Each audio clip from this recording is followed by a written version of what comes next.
Good morning, everyone. Welcome to today's hearing. I think we're going to hear from some more firefighter witnesses during the course of today. Good morning, Mr. Millett. Good morning, Mr. Chairman. We are, yes. We're going to start with firefighter Richard Hippel from Kensington. If he could please be called.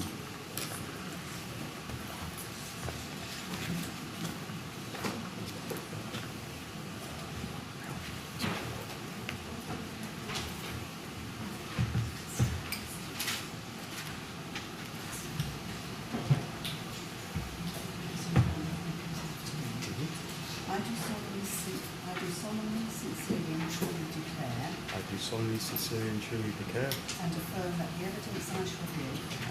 that the evidence I shall give shall be the truth, the whole truth, and nothing but the truth. Good. Good morning, Mr. Hippel. Morning. Thanks for coming along. Make yourself comfortable. Mr. Millett will ask you some questions. He'll explain about the material before you. Yes, Mr. Millett. Good morning, Mr. Hippel. Morning. Can I say, first of all, thank you very much for coming to the inquiry and assisting us with our investigations. We very much appreciate it. Can I also say, as I do to all witnesses, that my questions are intended to be short and simple. They sometimes don't turn out that way. If you don't understand a question or you want me to repeat it in the same way or differently, please just ask me. I will. Okay. And if you want to break at any stage, please just indicate and we can take a break. We will be aiming for a break, in any case, halfway through the morning, subject to the chairman. Can I start by asking you to take your statement, which should be in the little blue bundle in front of you, it is MET quadruple 08300. And it's your statement dated the 5th of January 2018 that you gave to the police. Have you read it recently? I have, yes. And can you confirm that its contents are true and accurate? It is. There is also a set of contemporaneous notes that you made at the time of the fire, and those are MET 000-13057, which you should also have at the next tab of your little file. Yep. Have you read those recently? I have, yes. Okay. Now, you can use the pieces of paper in front of you, but we tend to work from the screens, which are at the back of the room, or on the screen monitor on the desk in front of you. So that's what we tend to do. And when I take you to a part of your statement, it gets highlighted in yellow, so you can see it, and we can look at it together. Have you discussed your statement or your evidence with anybody before coming here today? No. Okay. Now, in terms of your position, you have served, I think, in the LFB for some 30 years. Yes. And you've been an active firefighter for all that time, is that right? Yes. And you're currently a firefighter at Kensington Fire Station? I am. And you've been there for, I think, is that right, 25 years? Yes. And firefighter was your rank as at the night of the 14th of June? Yes, it was. 2017? Yep. And you were at Kensington at that time? Yes. Yeah. Just a short question about Shepherd's Court. On page 12 of your statement, if you just go to it, you say that you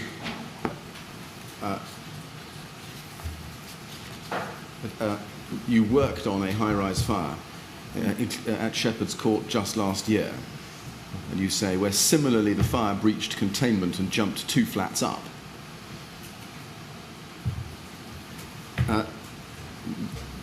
Was that a case where compartmentation in a high-rise failed? It did at that fire, yes. Yes.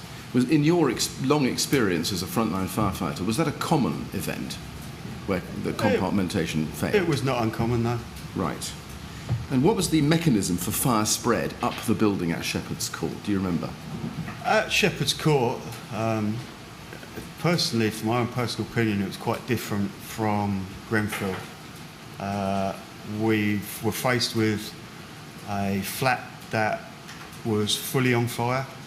Everything in that flat was on fire. And from my perspective, the heat and the energy that was created there breached the windows. The fire then came out of those windows, breached the windows of the flat above, caught that fire alight, and then the same mechanism worked up to the next flat. And that worked at quite a slow speed, maybe 20 minutes, 25 minutes.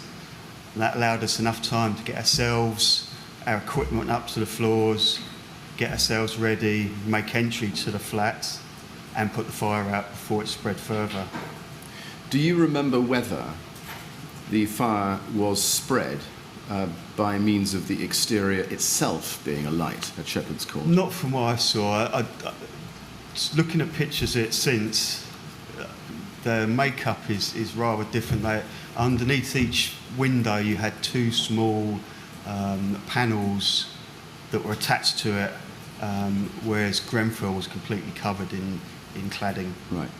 You say looking at pictures since, the makeup is rather different. Have you had cause after the Shepherd's Court fire to look at pictures of the Shepherd's Court fire?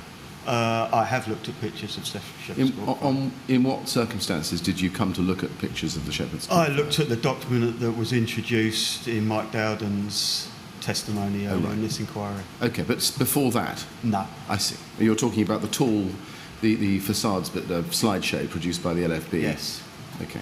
Anything else? No. Right.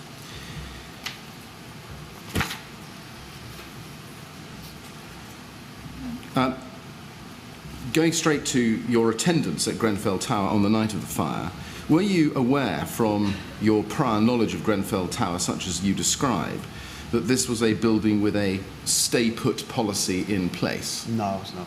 You were not. Did you have any thoughts on arrival on the night of the fire as to what the standing instruction to residents was in the event of a fire? No. Right. One way or the other? No. Right. Now, the call-out to Grenfell Tower on the night of the fire came for you at about 55 minutes past midnight. Yes. And we can cut straight to your arrival.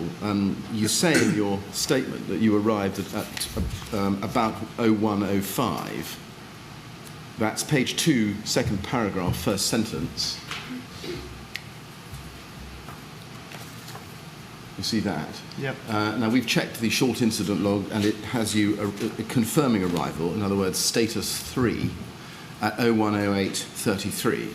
Would that be about right? If that's what the log says, then that would be the correct Okay. time. And you say you parked 200 metres, metres, decimal, away from the down Grenfell Road. That's the third line. Yep. From Grenfell Tower. Why so far? I seem to remember on the night that we knew that access to the tower was quite difficult with parked cars, so we did try to move further down the road to allow other machines and other emergency vehicles, if needed, to get access. Right, okay. Was it near a hydrant? Did you park near a hydrant? I don't know. Did you look for a hydrant? Not myself, no. Did anyone in your cab look for a hydrant? I don't know. We were up and out. Okay.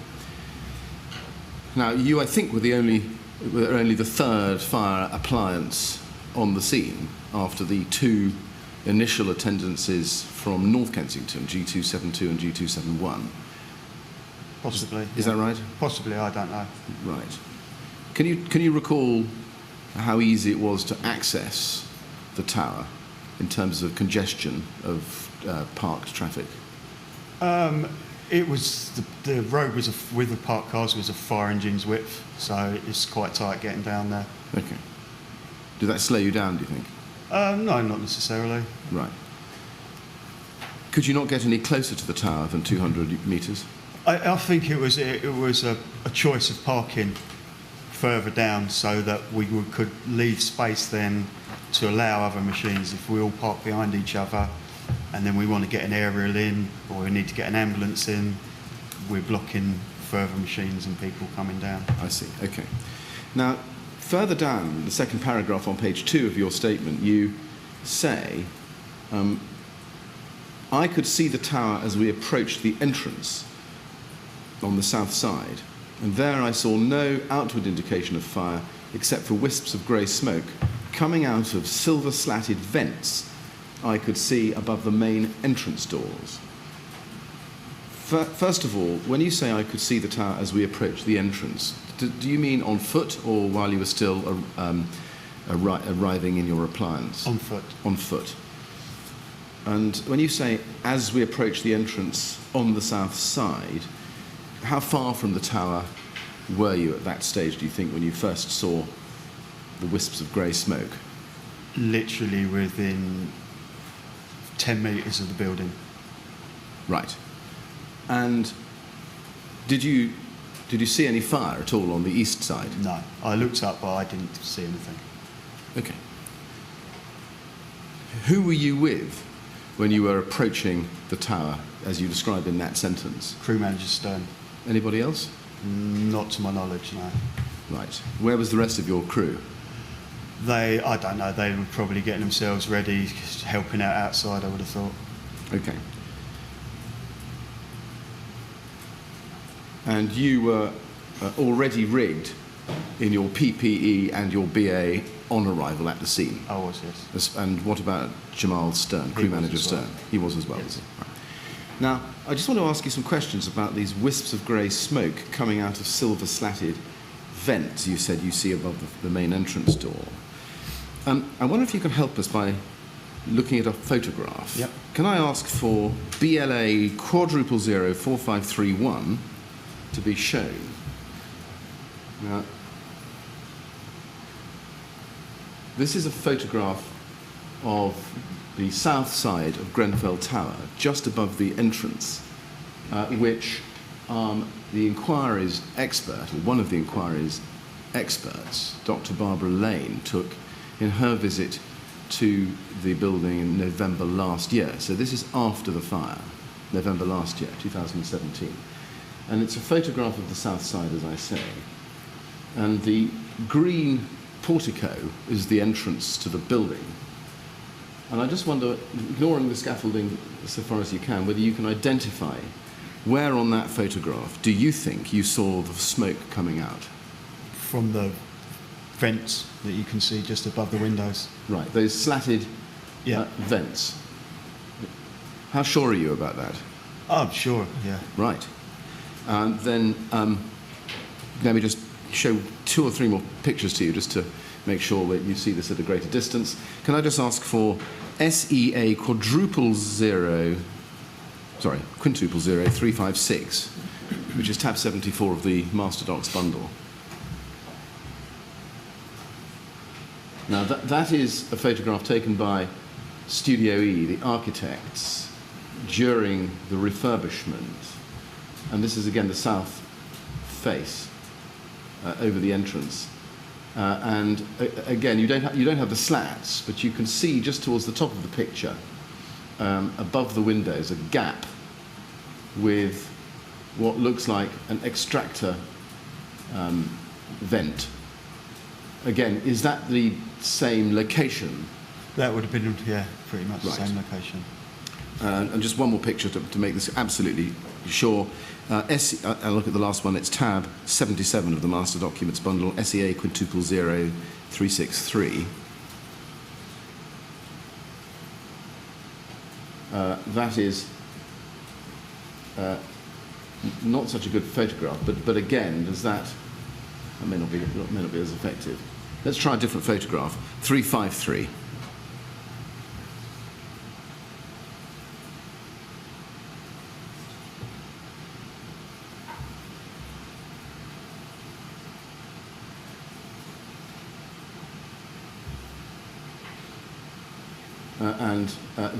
There again we have a close-up picture of the extractor unit, I suppose it is, above the main entrance. Again, is that the same location, do you think? It is, yes. It is, okay. Now, can you tell us what the colour of the smoke you saw was? Do you remember? It was pretty much white. Okay. Almost like steam-like. So yeah, it was a very white colour. Was it? How dense was it? Do you remember? It was quite wispy. Yeah, it wasn't. It was like something was venting out of there. It was, a light smoke. Okay. Was it being propelled out with some force, or was it just drifting? No, it wasn't coming out with force, but it was enough that I noticed it as I was walking up. It caught my attention. And was it moving in any direction? It was just dissipating into the air. Right. Did it look like it was being vented by a mechanical force of some kind? Not necessarily, no. It didn't look like it was coming out at force. Okay.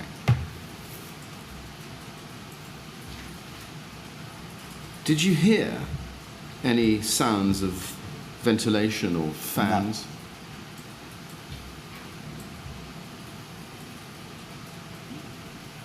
No. When you got into the lobby, did you see any smoke in the lobby? No. Could you hear any sounds of ventilation or fans in the lobby? No.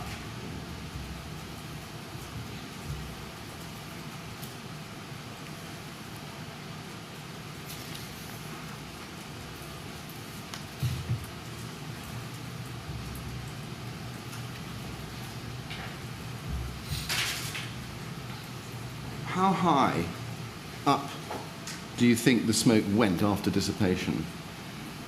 A couple of metres. Okay. I mean, it was dark, so it was hard to tell. It was probably being lit by the light from the atrium, and then once it left the light of the atrium, it was hard to see. So whether it was dissipating, whether I just couldn't see it because it was going into the night sky. And having arrived, or at least providing status 3 at 01:08:33, how many minutes after arrival do you think you saw the smoke? A minute. A minute. Yeah, no more than 2. Right. Thank you.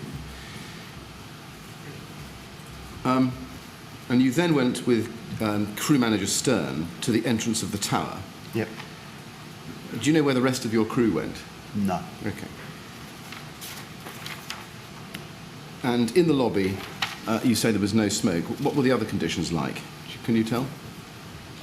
Normal, clear. Clear, right. And you were with crew manager Stern. Were you with anybody else when you came into the lobby? Not to my knowledge. Right. And you say that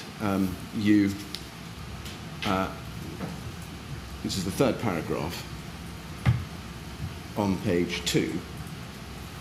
In the second line, there is a set of steps on the right which took us up to a mezzanine balcony floor, and then we turned right into a little lobby there, and that's where the bridgehead was at that point.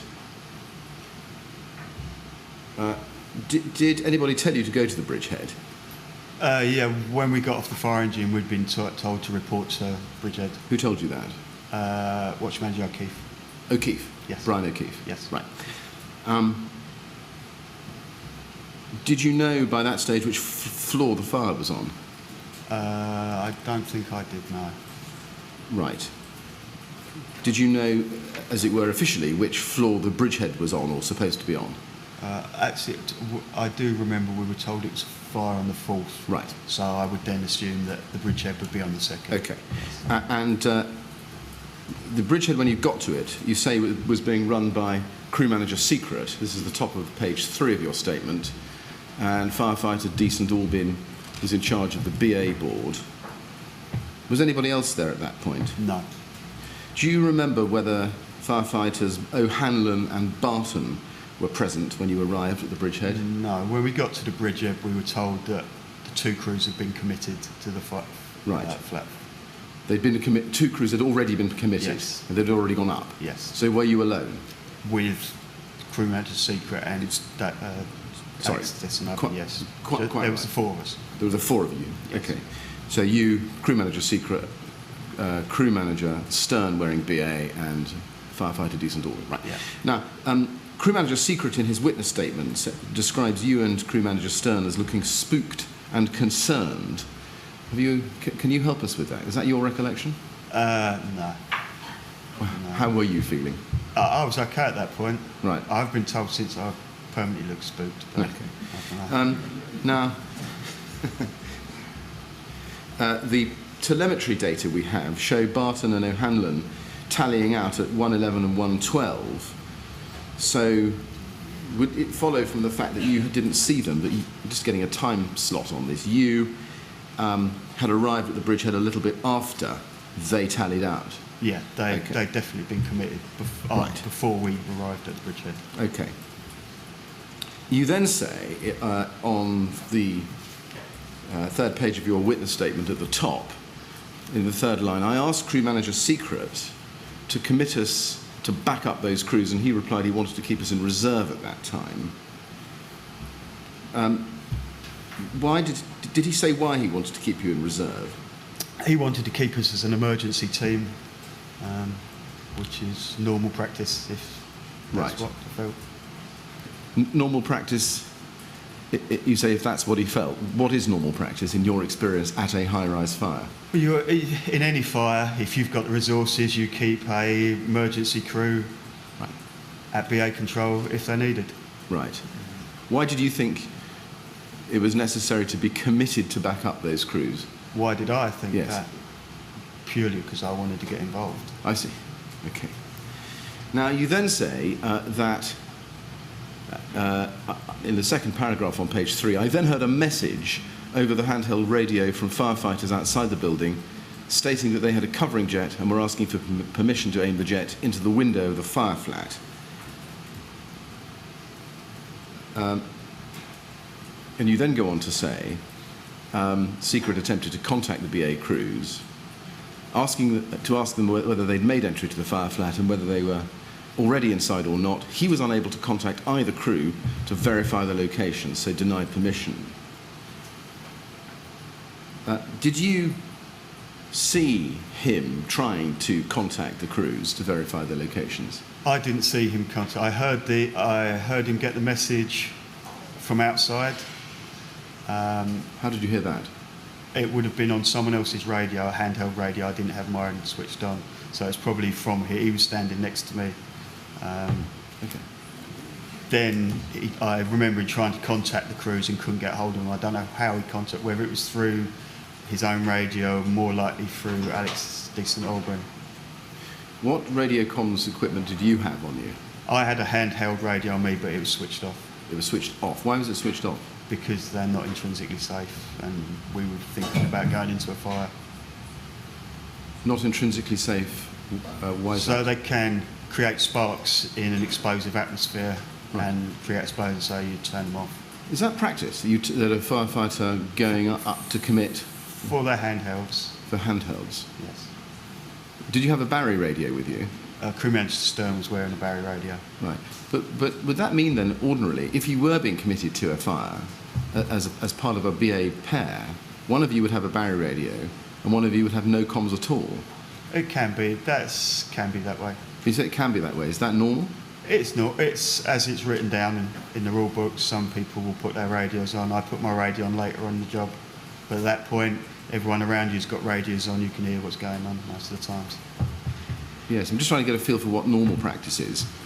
And it sounds as if you're saying that some firefighters who haven't got the Barry set, but are BA wearers as part of a pair, choose not to put their their handhelds on, and some do. The policy is that you don't have your radio on. Some people do. Sometimes I see. I've had it on. So the policy is you don't, but some people depart And from some policy. people do. If you want to try and find out what's going on Right. while you're working. I see. Okay. Did crew manager Secret discuss the fact that he couldn't contact the BA crews with anybody? Did you hear? After he couldn't contact the BA crews, he relayed a message back outside denying them permission to put the covering jet that was already working into the window because he couldn't get hold of the crews. Do you know why crew manager Secret couldn't contact either BA crew? I don't know that. Okay.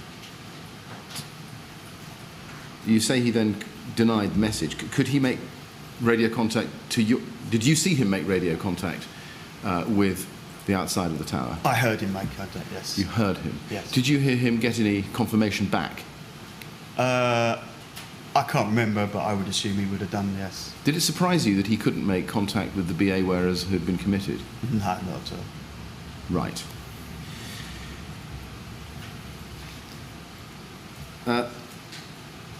Did you hear anything else over the...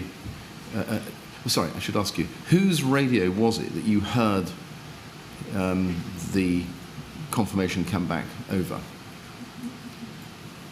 What, confirmation from outside? Yes. I don't remember them confirming outside that they weren't going to put it in. Right, okay. Now, you then say in your statement, in the third paragraph on page 3. A few seconds later, Kensington's officer in charge, Watch Manager O'Keefe, arrived at the bridgehead and took charge. And you then say, I asked him to commit myself and crew manager Stern to back up the other crews, and he agreed, so we readied ourselves and started our BA. Do you know what had changed, if anything, between crew manager Secret saying he needed to keep you in reserve and Watch Manager O'Keefe deciding to agree to send you into the tower? I don't think anything had changed at all. It was just a different perspective he had to crew manager Secret. Had other crews arrived by that No. point? Now, Watch Manager O'Keefe came some days ago to the inquiry. He gave some evidence about your deployment, and in summary, he says that he committed you and crew manager Stern initially as hose management. Do you remember that? I don't specifically remember him saying hose man. She may have detailed that to crew manager Stern. My general brief was to go and back the crews up that were up there, and within that, that would be hose management. It would be encompassed within that. Right. Do you remember whether you got any kind of deployment briefing from Watch Manager O'Keefe? Just to go and back the crews up. Right. Which floors did that require you to go to back them up? Well, initially the 4th floor, yes. 4th floor. Yeah. And what would that involve? Or what did you understand at that time it would involve?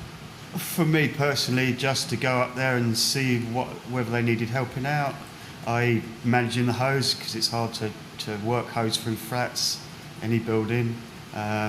See if they were getting tired and needed to be replaced at the branch, and generally sometimes knocking up doors to see if people next door are okay. Right. Sometimes checking upstairs and below the floors to see if there's been any fire spread. Right. Now we have the BA telemetry data. I don't need to take you to it unless you want to see it, but we have the data showing you and crew manager Stern tallying out at 117 or so. Yep. The seconds are different, but it's about 117. Does that sound about right to you? Yeah, that sounds about right. Okay. And you went under air, did you, as soon as you left the bridgehead? Yes. Yeah. We'd be under air before we tally out. What equipment did you take with you when going up to act as backup? I don't think we took any equipment up with us. We had a thermal image camera with us. Why no hose?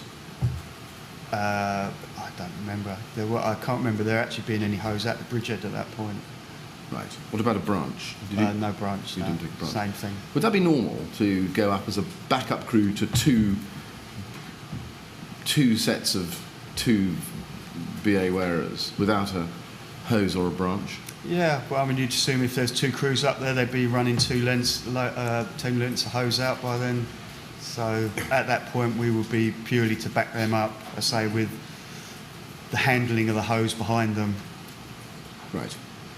Now you say at the end of the third paragraph on page 3, the stairwell was clear and the visibility was good, the lights were on and there were no issues as we made our way up. Just pausing there, when you made your way up, did you count the floors by reference to anything? Well, it was 2 floors, yeah.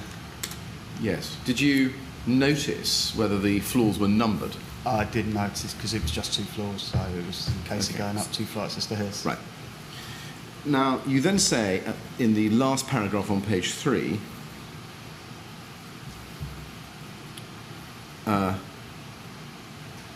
that you got to the 4th floor and entered the lobby from the stairwell.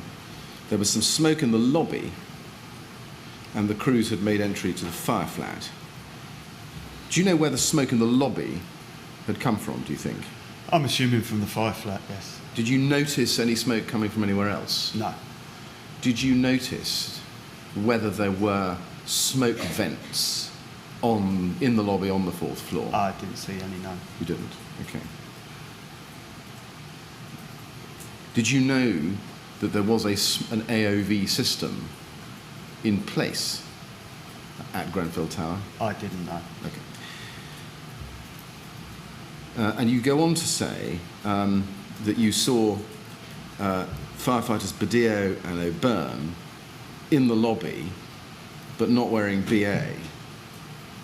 Did you know that firefighters Badillo and O'Byrne were up on the 4th floor? I didn't know, not till I got up there. So nobody told you, is that right? No. Okay, did it surprise you? No, not at all. It's quite common practice for firefighters without BA to be facilitating hose and setting gear up and... Right. Yeah.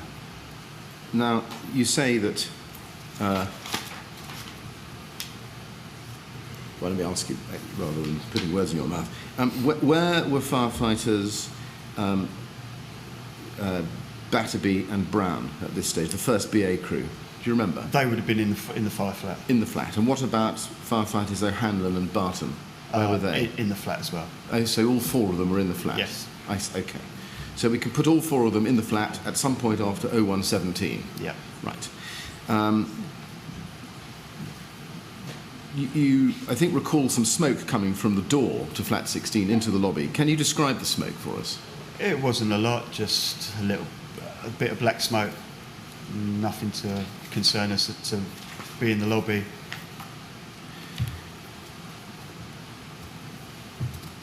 Okay. Was it? Do you remember whether it was logging or whether it was dispersing? It was dispersing, really. I say that the lobby was pretty clear of smoke, so there was minimal smoke coming out of the door of the flat. Right. So my next question may be obvious, but you say it was dispersing. How and where was it dispersing to? Well, it was dispersing within the lobby area, Okay. and possibly the lobby door was propped open with a hose. Right. But there was little smoke coming out. Right. And given that firefighters Badillo and O'Byrne were not wearing BA, do you remember how respirable the air was in the lobby at that point? For them, they were having no problems at all. That's... Yeah. Now you then say, at the bottom of page 3 of your statement, we were informed that there was smoke on the 5th and 6th floor. Just to be clear, is this while you were all standing in the 4th floor lobby that you got this information? Almost immediately that I got to the 4th floor lobby, I pretty much walked into the 4th floor lobby, had a quick look around, and then I had the information that there was smoke on the 5th or the 6th. Where did that information...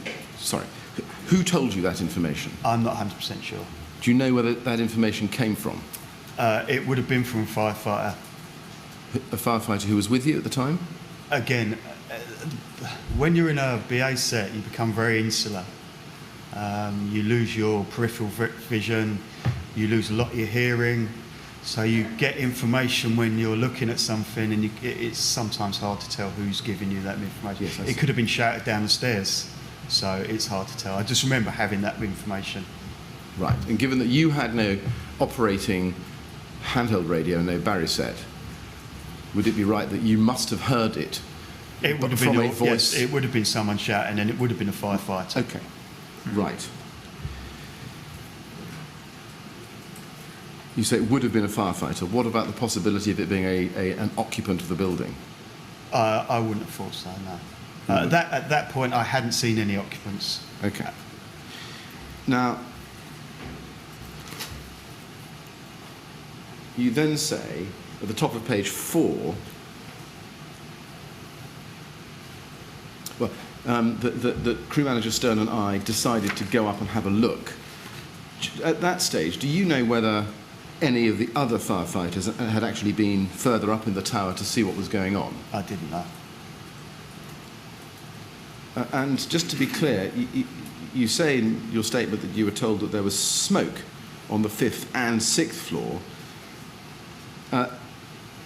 Was it restricted to smoke, or do you remember whether there was anything more reported? No, it was just smoke. You're clear about that? Yes. Right.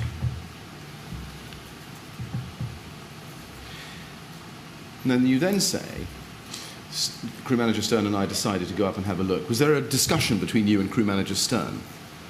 All of our decisions that night were made together. Right. It was usually one would suggest it and the other one would agree. I can't remember who made those decisions, who first initiated it. They were all done together. Right. when you made that decision, you didn't have radio, as you've told us, but did crew manager Stern communicate your decision with him to go up and have a look to anybody else? I couldn't tell you that. You don't remember him radioing I or trying don't to remember. radio? It was literally, because it was 5 seconds from that floor to the next floor. All I remember is hearing the call of smoke on there, and then 5 seconds later we were upstairs on the 5th floor. When you made your decision, do you remember where Justin O'Byrne, firefighter O'Byrne, was? No. At that point, everyone was running around, and again, as I say to you, about being in a BA set, it's hard to see some people when they're running around, so it was just people running up and down doing their stuff. Right, okay. Now, you then say that, and this is the first sentence of the first main paragraph on page 4, I made my way up the stairwell to the 5th floor in company with crew manager Stern, firefighter Badillo, and O'Byrne, which is what the DO stands for, but O'Byrne. Firefighters Badillo and, again you've got DD O'Byrne. What is that, DD or DO? Can you help us? Sorry, where is that? Well, in your statement you called him DO O'Byrne and then DD O'Byrne. That's a typo. Don't know what that is. Can we call him I think it should be firefighter. Yes, I think I should say. We're still without VA and we're not having any issues breathing as the stairwell was clear. Now, the fact that firefighters Badillo and O'Byrne were going up without BA, did that concern you, given that there were reports of smoke on the 5th and 6th floors that you were going to investigate? No, they're competent firefighters. We all know how to keep safe when there's smoke around without BA on. Right.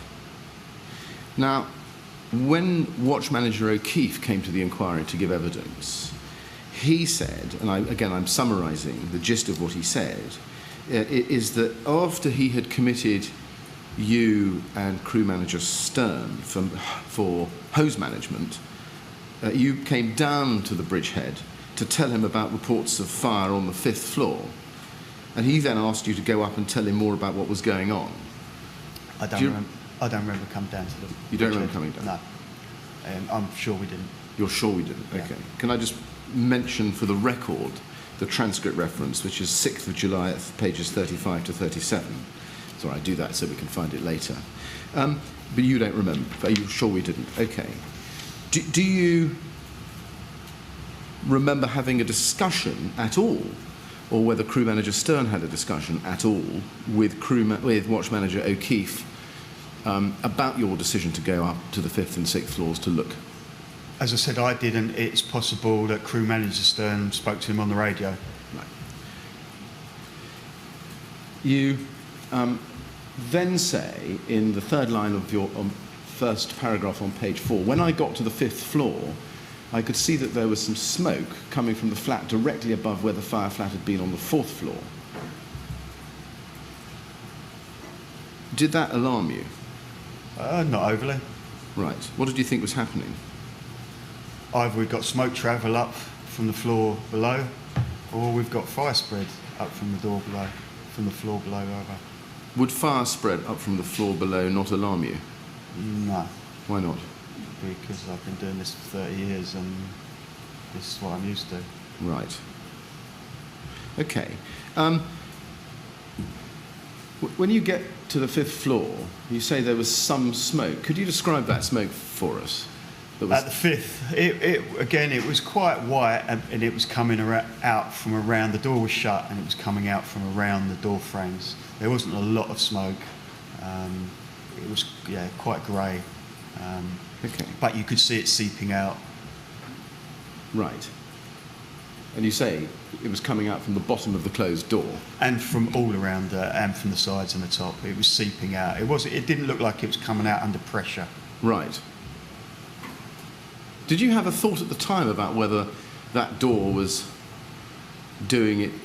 was properly smoke sealed? No, I didn't personally, no. Okay. In your experience, if smoke is coming out of a door like that, what would that indicate to you about whether that door was properly smoke sealed or not? Well, clearly, if smoke's coming out, then it hasn't sealed.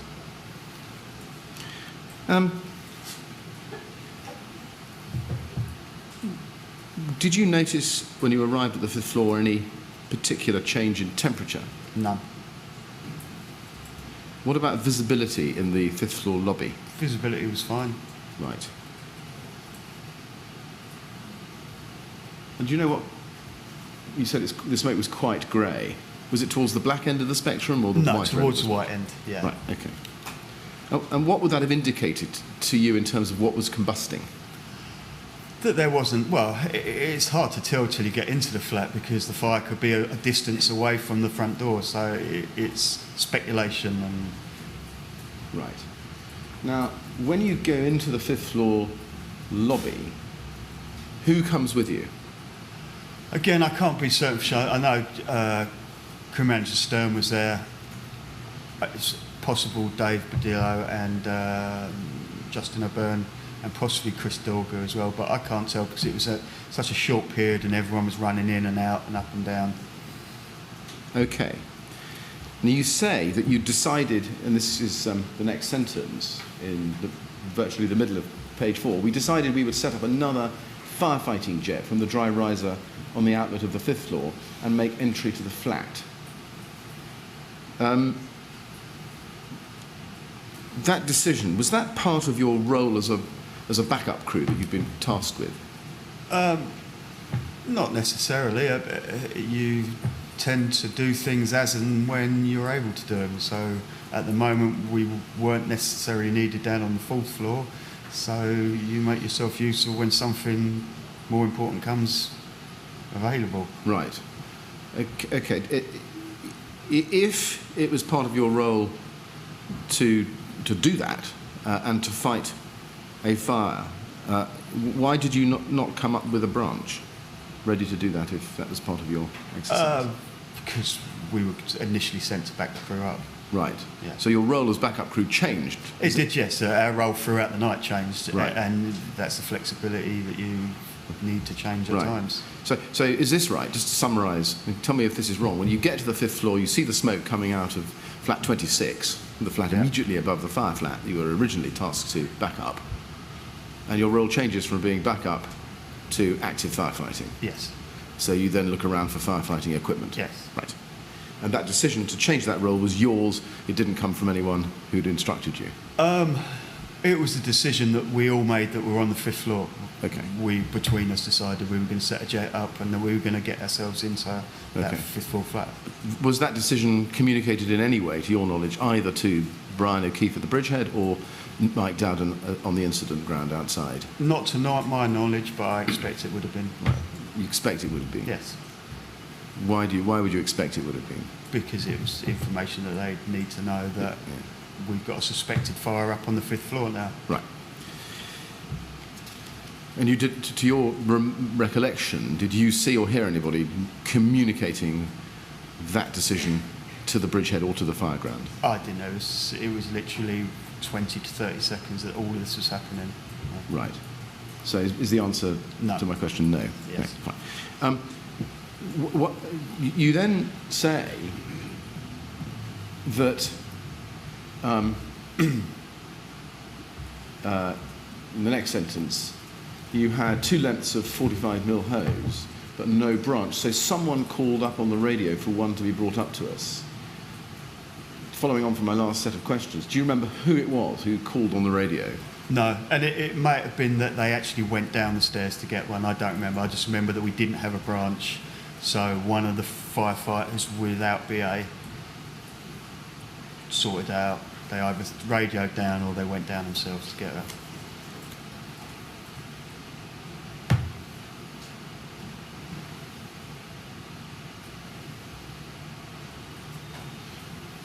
And your statement says someone called up on the radio for one to be brought up. I just want to test how strong that recollection is. So, as I said, it could have been someone went down to get one, so I'm not sure. I just know we tried to get a branch. Okay.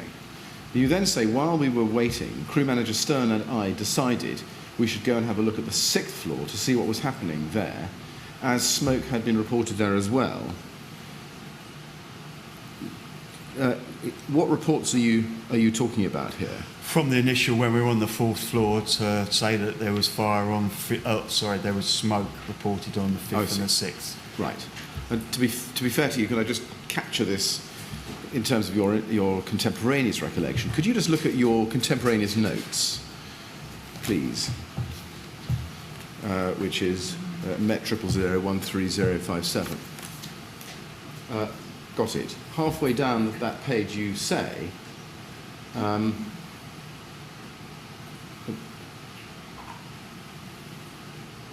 it was now there. Now at the top of the screen. As we were doing so, and this is when you're on the 4th floor, we were informed of smoke on the 5th and 6th floor. So your information at the time, your recollection at the time, was that you were told of both floors being Yes. Having smoke on them. Yes. Right. Okay.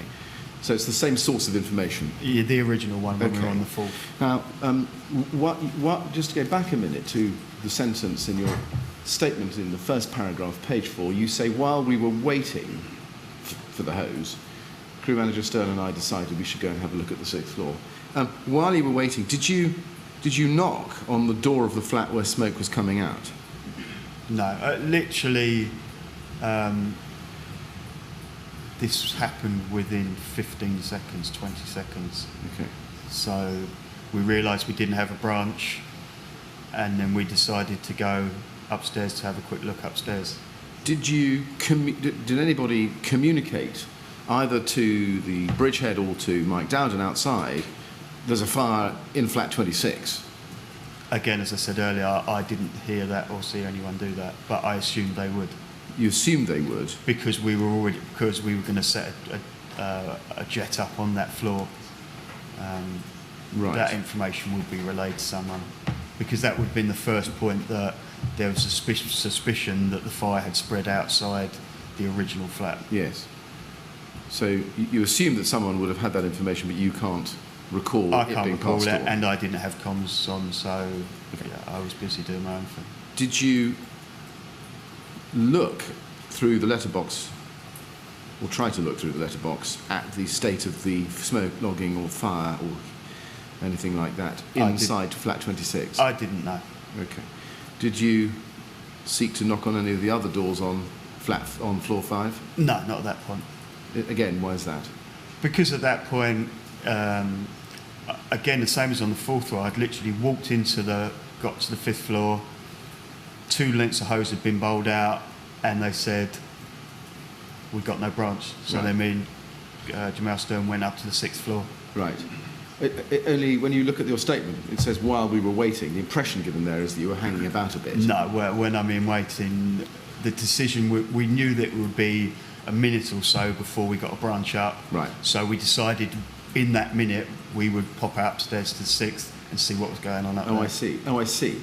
So there's not a minute of waiting. Right, I see. As soon as the decision that we haven't got a branch, then we decide we're going to go, because we know there's going to be someone running up 4 flights of stairs with a branch, and that will take them 30 seconds. Right, I see. So that's the wait. So the waiting, you use the waiting time to look at the 6th floor, not Yes. not to make the decision to No. go to the 6th Yes, floor. that's Got correct.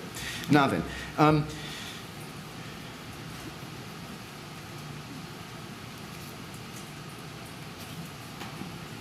you then say in the last sentence of the first paragraph on page 4, we then went up the stairwell to the 6th floor. I can't remember who initiated our actions as we worked together as a pair, bouncing ideas off each other, and most of our decisions that were agreed jointly. The we there is, I'm assuming, Crew Manager Stern, is Yes. that right? Okay. Now you go up to the 6th floor. Where were firefighters Badillo and O'Byrne at that point? I don't know. Okay. Were they with you? I believe when we left, at least one of them was probably still on the 5th floor. But everyone was moving around. Right. Now, at the point, I just want to ask you a couple of detailed questions about people. At the point you left the 5th floor, Yep. you were with Jamal Stern, Crew Manager Stern. Do you remember being with anybody else? Not specifically. I got, as we left the 5th floor, I got distracted by a member of the public coming out of the flat to the left of the fire flat. So On the 5th floor? On the 5th floor. Yes. As we were going to go up to the 6th floor, the door opened to the left-hand side of the fire flat on the 5th floor, and a gentleman came to the door, and I went over to him and spoke to him. Now, that experience you do cover in your statement, but after you come back down to the 5th floor. I actually had 2 encounters with him, and the first one isn't in my police statement because I didn't remember it till afterwards. I follow. So, as you leave the 5th floor to go to the 6th for the first time, somebody comes out of the flat. Yeah. So I went over to him, told him he needed to get out, and he said his wife was in there. So I said he needed to go and grab his wife and leave. Right. And then I went up to the 6th floor. Okay. And on your journey to the 6th, okay, as you leave to go to the 6th floor from the 5th floor on that first occasion, do you remember being with Justin O'Byrne? I don't know. Do you remember whether you were alone or with anybody else? I couldn't tell you whether there was any there at that point. Do you remember Crew Manager Stern saying anything to you at that point about the 16th floor? No. Right. When you then go up to the 6th floor, and this is covered in the second main paragraph on page 4 of your statement, you say, on the 6th floor I opened the door to the lobby and found it completely filled with thick black smoke with zero visibility. In nearly 30 years of service, I've never seen smoke like that in a domestic property fire. The closest equivalent I can equate it to is the thick black smoke you get from car tyres as they burn. I'm just pausing there. On that first journey up from the 5th to the 6th floor, did you pass anybody on the stairs? No. Did you see any firefighters? No. Did you see any residents? No. What were the conditions on the stairs like? Clear. Temperature? Clear. Normal. Visibility clear? Yes. No signs of smoke? Not that I could see. Now we look at those 2 sentences I've just read to you, 3 sentences I've just read to you from your statement. And you then say, in the last sentence of that same paragraph, this was the first indication I had that this incident was something unusual. What was it that was unusual, or had become unusual to you, which was not unusual before?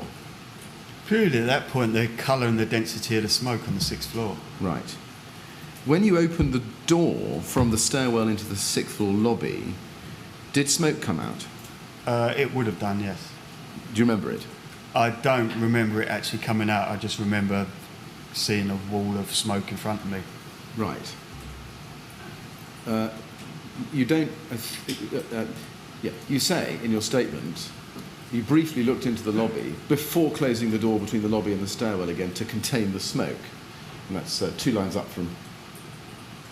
and 1 line up from where we've got indicated on the screen. Did smoke remain in the stairwell once you closed I the didn't door? notice any smoke into the stairwell at all. Right. I mean, it was literally, I opened it, looked at it for 3-4 seconds, shut the door straight away. I see. And did you... when you did that, opened the door and then closed it again, were you with anybody? I was on my own. Right. Did you know whether anybody had gone in to the smoke on the 6th floor? At that time I didn't, but afterwards I learnt Crew Manager Stern had actually gone in there before. Okay. Did you think you were on your own? At that point, yes. Right. At that point I was on my own. Okay. Let me just try and explore this just a little bit. You say in the previous paragraph, we went up the stairwell to the 6th floor. That gives the impression that you go up together. How did you actually go up? I went up on my own at that point. As I said, the mechanism, as I understand it now, is that me and him agreed that we were going to go up to the 6th floor. As we left, I got distracted by the gentleman opening his door. Crew Manager Stern didn't see that. He carried on up. Right. He went up to the 6th. When he went to the 6th, he opened the door and the smoke was down to just below his head level. He looked to his right and see smoke coming out the door on the 6th floor, which was slightly open. He decided he was going to go and look in that flat. When he opened the door fully, the lobby must have flooded with smoke, and that was the point I then came up, opened the door, shut it immediately. I went back downstairs again, and he came out after that and came back downstairs. Now, your description just now of his experience isn't something that you experienced. From my experience, I went up there on my own, opened the door up, realised it was smoke logs, shut the door and come straight back down again. Okay, all right. Well, we can ask him about what he experienced, but I think what you're telling us is that he went up ahead of you and you went up afterwards. Yes. Now, you then say that you decided to go back down to the 5th floor, and that's the last sentence of this same paragraph. Did you make that decision with Crew Manager Stern together? No, I was on my own at that point. Okay, when you say Crew Manager Stern and I decided, it looks as if you're describing a joint decision. That's a mistake then, not as Okay. I was on my own. So you were on your own, you shut the door, and you decide yourself to go back down to the 5th floor. Yes. What were you going to go down to the 5th floor to do? Well, hopefully at that point the branch would have turned up, and myself and Crew Manager Stern had made entry into the 5th floor. We'd also then reported that the 6th floor needed another jet to go up to fight whatever was happening on the 6th floor. You say we'd also then reported that the 6th floor needed another jet. Do you remember who sent that message? I don't know. Do you remember a report that the 6th floor needed another jet, or are you assuming that? I'd assumed that, yeah. I don't remember that. Okay. What thoughts did you have about yourself going up to the 6th floor to fight the fire on the 6th floor? Well, at that point, I'd be looking to fight the fire on the 5th floor because the jet would have already been. That's what I'd hoped by then. At that point, the branch would come up and we'd be ready to go into the 5th floor. Right.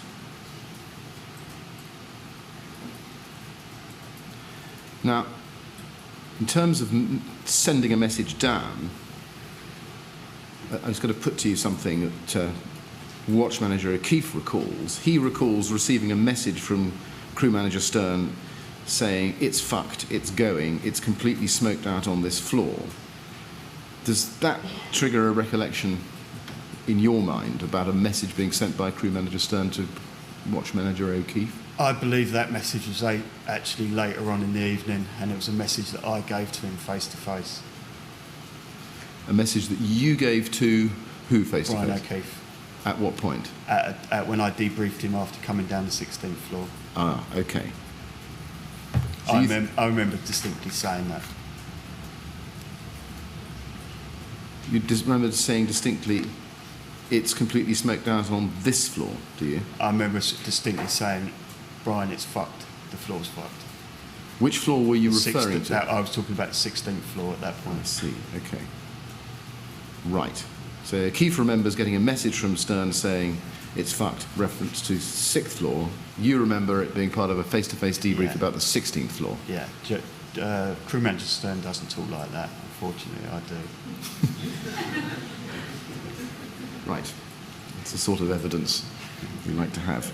I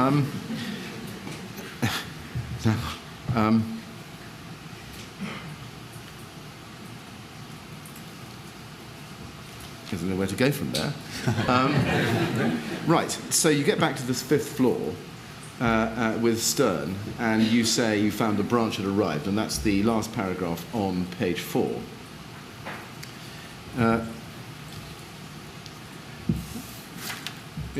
And you say the hose was set up and another BA crew had arrived at the 5th floor and were getting ready to make entry into the flat which the smoke was coming from by breaking the door down. Do you remember who the BA crew was? At the time, I didn't know what the crew was. Okay. You didn't recognise them? No. All right. And having seen that they were going to deal with the fire in the flat on the 5th floor, what did you then plan to do next? I didn't have time to plan anything at that point. It just unfolded as it did. There was no planning. Everything happened straight. You go on to say in the last paragraph on page 4 that at this point the door of the flat to the left of the flat they were planning to make entry to opened and an adult male appeared. I went over to him and told him that he needed to leave immediately, etc. That I think, from what you told us earlier, is your second encounter with this gentleman. So the door was actually still open, and he was still in the doorway, or he was flitting back and forwards from the doorway. Right. Okay. Can I just go back to something? I should have asked you about the 6th floor. I think you said that the door was open. That you could see the door was open. No, I couldn't see the couldn't. doors, but Crew Manager Stern. I later learned that Crew Manager Stern, when he went up, the smoke was only down to his head height, and he could see the door. When I opened the door, there was zero visibility all the way to the ground. I'll take that up with him then. Fine. All right. You then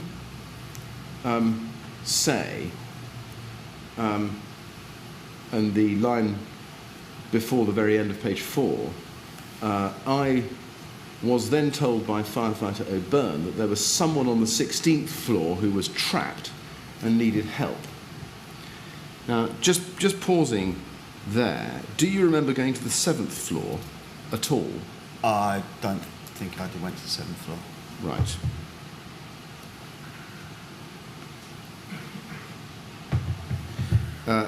Right. Now, let me just put something to you. Can I ask you to be shown page 38 of the ORR? The ORR is the Operational Response Report put together by the London Fire Brigade on the 24th of May, which deals with the first hour of the fire. It's a chronology put together from a variety of sources of information.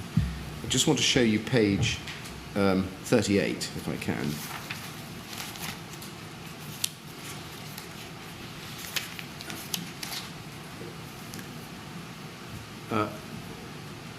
And 2/3 of the way down that page, with the time mark of 01:25:34, it says in italics, which shows that it's not absolutely solid evidence, an unidentified firefighter in BA briefly enters the 7th floor lobby. This is believed to be firefighter Hippel, as all other firefighters are accounted for in the building at this time. And there's a camera picture, which I don't need to show you because all we can see is the helmet. But we will if we need to. Do you remember whether you did pop your head into the 7th floor? I'm pretty sure I didn't. Pretty sure you didn't? Yeah. Okay. Let's just, perhaps I can put the photograph to you and see if you can help with it nonetheless. It's CCTV tab 3 for this witness, or INQ 50215. This won't take long, I hope.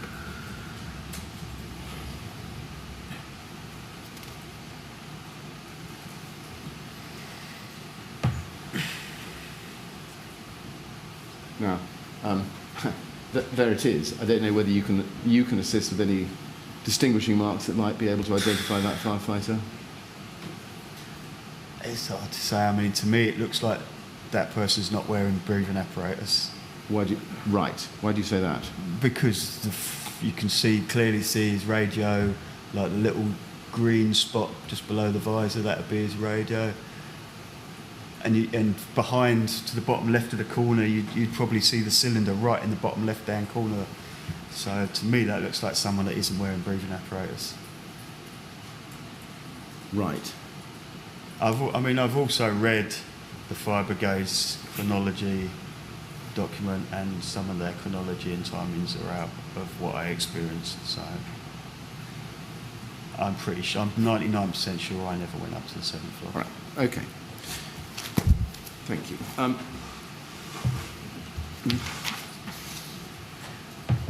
So we're now at the point when you're given information by firefighter O'Byrne. You say that there was someone on the 16th floor who was trapped and needed help.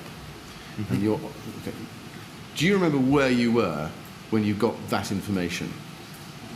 It would have been just as I came back down to the 5th floor, and as I was walking over to speak to the gentleman that had come out of his door. Right. Now, while you were on the 5th floor, you told us about the other BA crew about to make entry into the flat. Were there any other firefighters on the 5th floor in the lobby at this point? Not that I remember. What about firefighter Badillo? I cannot say. Yeah. What about firefighter O'Byrne? To be honest with you, again, I cannot say. Okay. And what were the conditions like on the 5th floor at that point? They were still fine, yeah. Okay. Could you see into the flat where the fire was on the 5th floor? No, the door was still shut. It was still shut. Now, you say you were told by firefighter O'Byrne in your statement that there was someone on the 6th floor who was trapped. Who were you with when you received that information? Again, I can't act for 100% sure, and it might not have been Justin O'Byrne that told me.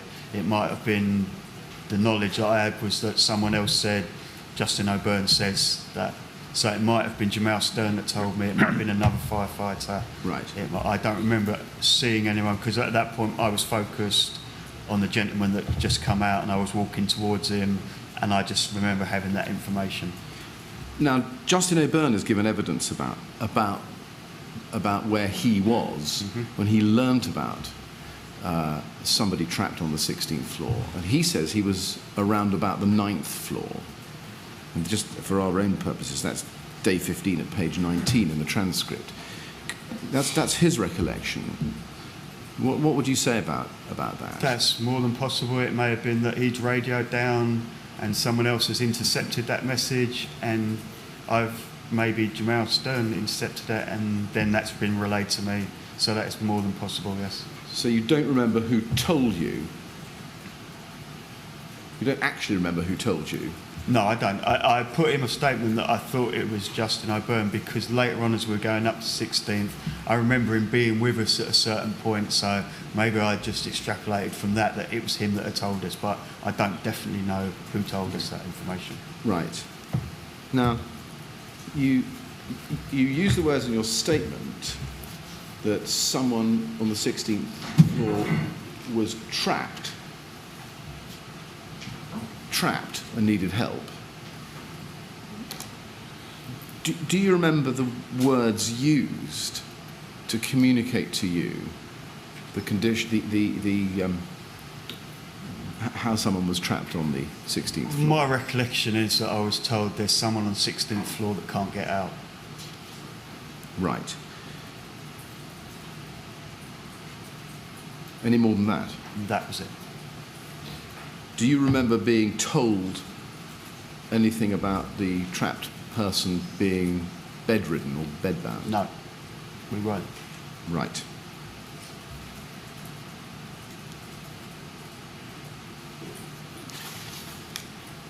Now, when Watch Manager O'Keefe came to give evidence, he said, and it's day 18, pages 124 to 127, and I give you the gist of it, that he briefed crew manager Stern to go to the 16th floor, as he had been told that there was a resident who needed rescuing there. Do you remember any kind of briefing coming from the bridgehead to go to the 16th floor? I didn't personally, but I know that when I went to speak to the gentleman that had come out of his door, crew manager Stern was on his radio, so he was having some contact at that point. So when you came out of the door... No, as we came down back to the 5th floor, and I was going over to the gentleman that had come out of the door to the left of the firefight on the 5th floor, that was when I was told there was someone on the 16th floor that can't get out. Right, I see. And you remember... And at that point, Jamal Stern got on his radio. And I see, okay. And do you know who he spoke to? I don't know. I'm assuming he was talking to the bridgehead to tell them the information that we had. So that's okay. So as you came down to the 5th from the 6th, so this is your second visit to the 5th, but this time coming from above, do you remember being with Jamal Stern? Once we got back into the lobby of the 5th, yeah. I see. He was there. Whether he came down after me, Yeah. So yeah, at some point he comes back and joins me on the 5th floor as And well. at that point, do you remember him being on the radio, or I remember him making a call on the radio, yeah. while you were in the lobby on the 5th floor second Yes. time? Yes, before we went up to the 6th. Before we went up to the 16th, yes. Before you went to the 16th? Yes. And do you remember the decision to go to the 16th? Did that take place after, do you remember, him having this radio conversation? I can't know. It may have been before. It may well be that he radioed down to the bridgehead and Brian O'Keefe did say go up to the 16th, or it may have been that we said we've got this report, we're going up to the 16th. I didn't have that conversation, but Right. it was had. Okay.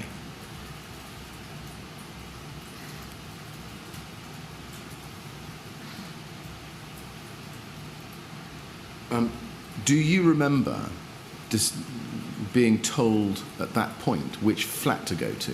No, we weren't. Do you remember being told at any stage which flat to go to? No, we weren't. Did it surprise you that you were being sent to do a rescue on the 16th floor without knowing which flat to go to? At that point, it didn't enter my mind that it was a rescue. We were going up 12 floors above the fire flat. It's not unusual to get calls and reports of people that can't get out, that are starting to panic, elderly people, disabled people, and it's not unusual to go up, reassure them, make sure they're safe, and come back down again. So at that point, we personally wasn't looking at rescuing anybody. You say it wasn't a rescue, but you were told that someone was trapped. If they were trapped, why wasn't it a rescue? I believed we were told. I know I put trapped in my statement because later on it obviously became a rescue.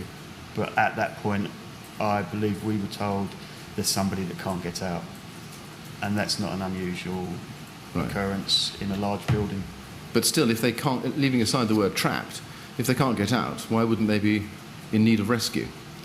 Because we have a stay put policy that if they're safe 12 floors above a fire flat, we wouldn't even think about bringing them out of their flat. We'd go up and reassure them, make sure that they are safe, and leave them there. I see. So we're just trying to understand. So to your way of thinking, the fact that somebody couldn't get out didn't necessarily mean that you had to bring them out. No, not at all. And the alternative is, I think, as you've just told us, to go into the flat, check they're okay, and they've still got breathable air. That happens at most fires in large buildings.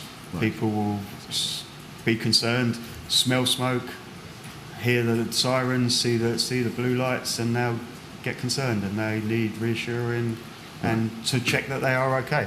Mm-hmm. Okay.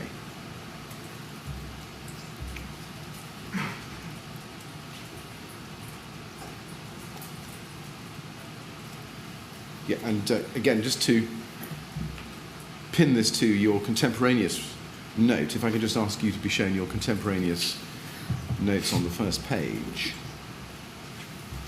You record halfway down, you say, at this point,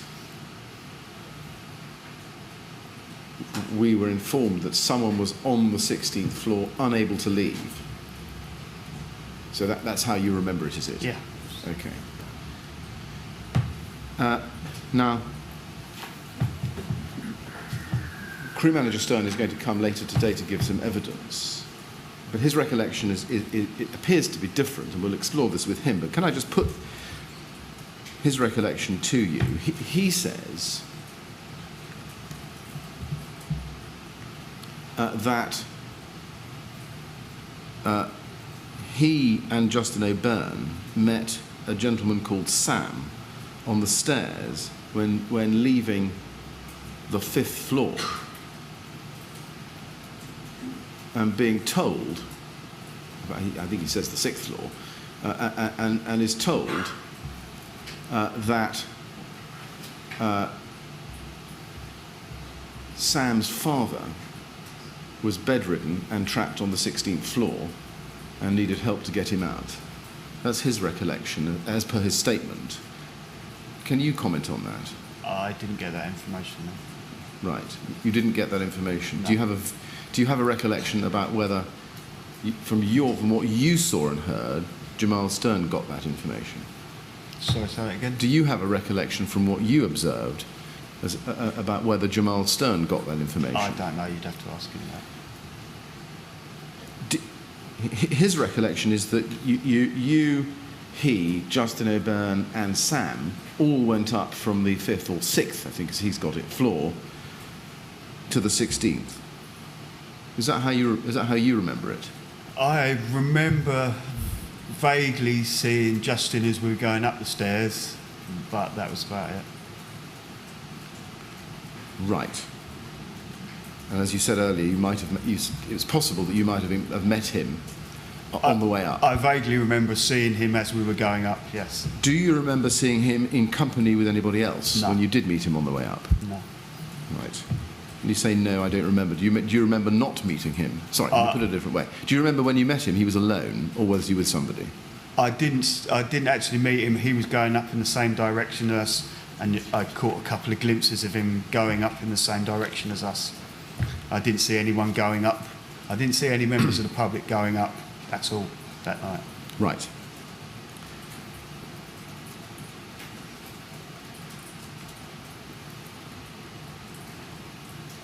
At the top of page 5 of your statement,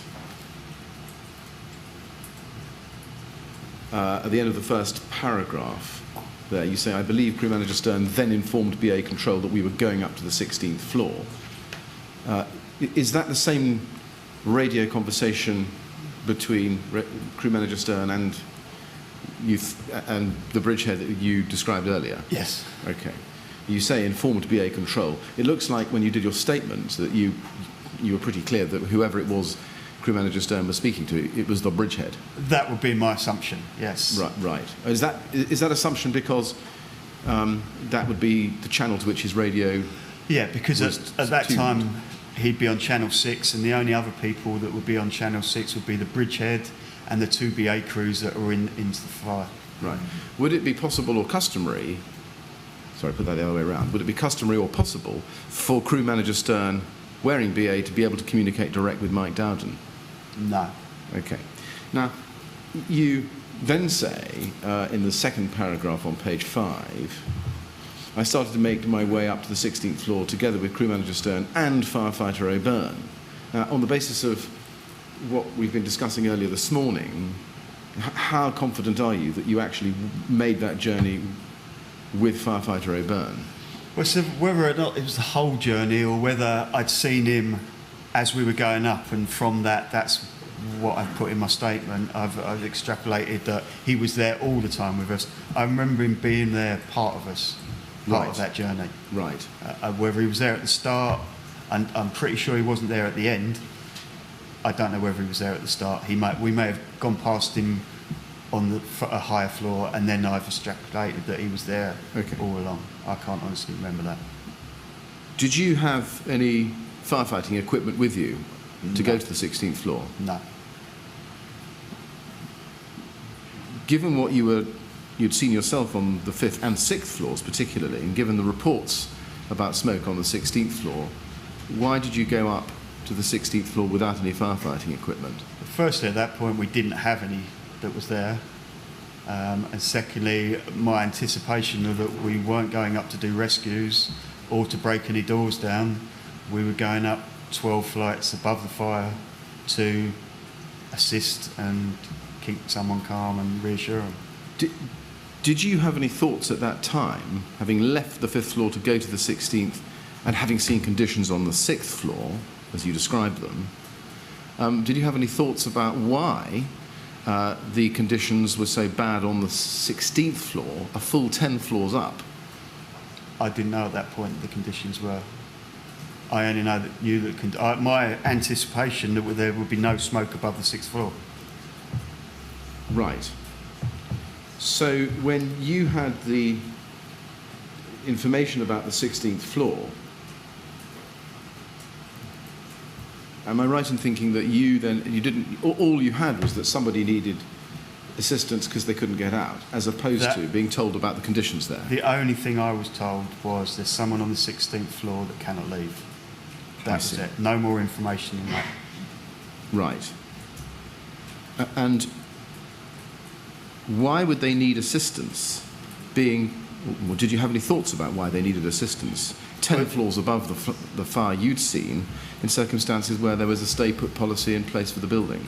As I said to you earlier, it's not an uncommon thing that people smell smoke, see flashing lights, hear sirens, get a phone call, and they start to panic and they need reassurance. So it's a common occurrence in virtually every fire in a large building. Right. You have to go and reassure people that are sometimes quite a way away from where the seat of the fire is. Did you have any thoughts to the effect that the fire had spread or smoke had spread as far as the 16th floor? None whatsoever. None whatsoever? No. Okay. Now, on the way up the stairs, you say on page 5 of your statement, in the third paragraph, the second paragraph, you were passed by members of the public evacuating downstairs. Did you ask yourself why there were people evacuating at that stage? No, again, it's not a uncommon occurrence. People, as for the reasons I've just said, they see these things, smell these things, and they make the decision themselves that they're going to get out of the building. So it happens at every large fire. You say you saw about 20 people coming down. At roughly what point on your journey from the 5th to the 16th floor did you encounter them? Oh, I couldn't say. Yeah, I couldn't make that decision. Probably within 2 or 3 floors we were going past people. Okay, I see. Were they all in a group or were they coming down? No, they were dribs and drabs, individuals, groups, yeah, everything. And you say you told them to move quickly down the stairs. It's the 5th line down from the top of the first paragraph on page 5.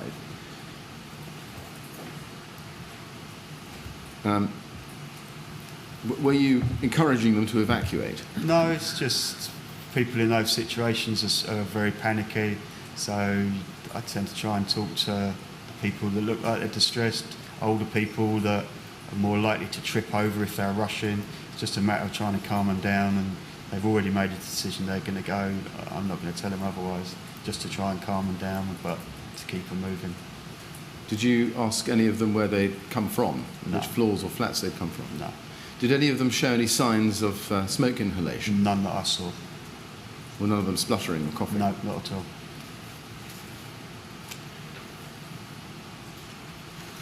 Did the fact that you saw so many people coming down the stairs have any thoughts about what might be going on the higher floors where they'd come from? No, again, at that point it was not an unreasonable number of people to be passing on the stairs on a fire that was 3 floors by that point, as I believe was 3 floors. Now, you say in the same paragraph, 3 lines up from the end, that you saw someone wearing a pair of boxer shorts and swimming goggles. And you say, I remember thinking that that was smart, that he had the sense to put those on to get through the smoke.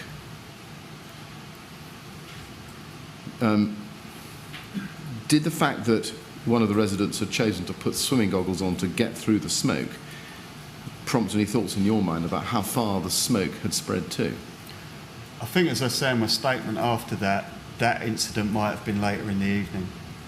It says, I say it a couple of lines down on the statement. All right. I think that was actually later on when I was aware of how bad the fire was getting.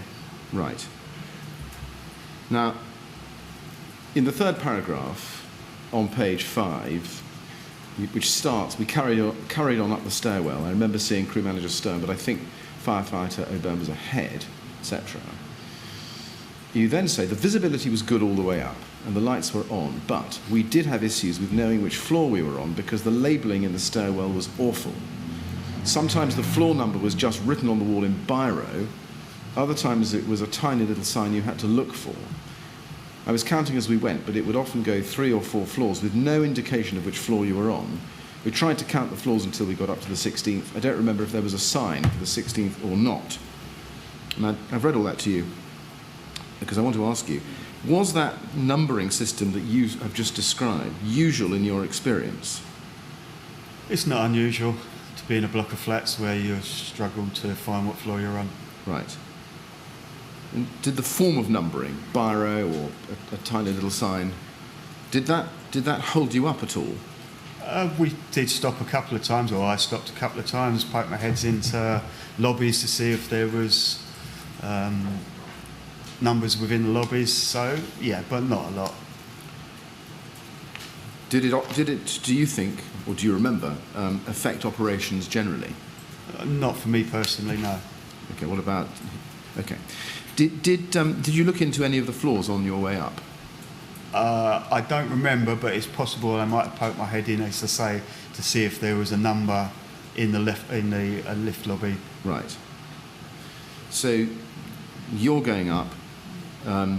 We've heard about where you might have met Firefighter O'Byrne. What about Crew Manager Stern? Was he with you all the way up from the 5th to the 16th? I don't really remember seeing him as we were going up. Stern? But yeah, he may have been behind me, he may have been in front of me. As I say, I was stopping now and again, talking to members of the public. Right. So I don't remember. He would have been with me, but I don't remember seeing him per se. I see. So you say he would have been with me. Was he in close proximity to you as you went up? Would have been within a floor of each other. Okay. Were you ahead of him or behind him? I can't tell you that. Okay. Now, you then say that you got to the 16th floor, and this is in the last paragraph on page 5 of your statement. And the door to the lobby was open, and the same black smoke I had encountered on the 6th floor was coming out. What did that tell you, seeing that smoke, about the fire spread or smoke spread now? Nothing for definite. Just told me that there was the same smoke that was on the 6th floor. True, but did it surprise you to see so much smoke on the 16th floor, yes. 10 floors above? It did surprise me, yes. It did. And did it having surprised you, did you then have any thoughts about what might be happening to the building? Obviously, different thoughts go through your mind, but not particularly did I think about it at that point. No. Did you think about the speed with which the fire or smoke was moving up the building? Well, it would have been possible, say, for it to smoke to travel up the lift shaft, up the bin shafts. Highly unlikely for the amount of smoke that was in there. So I knew there was something going wrong badly. Right.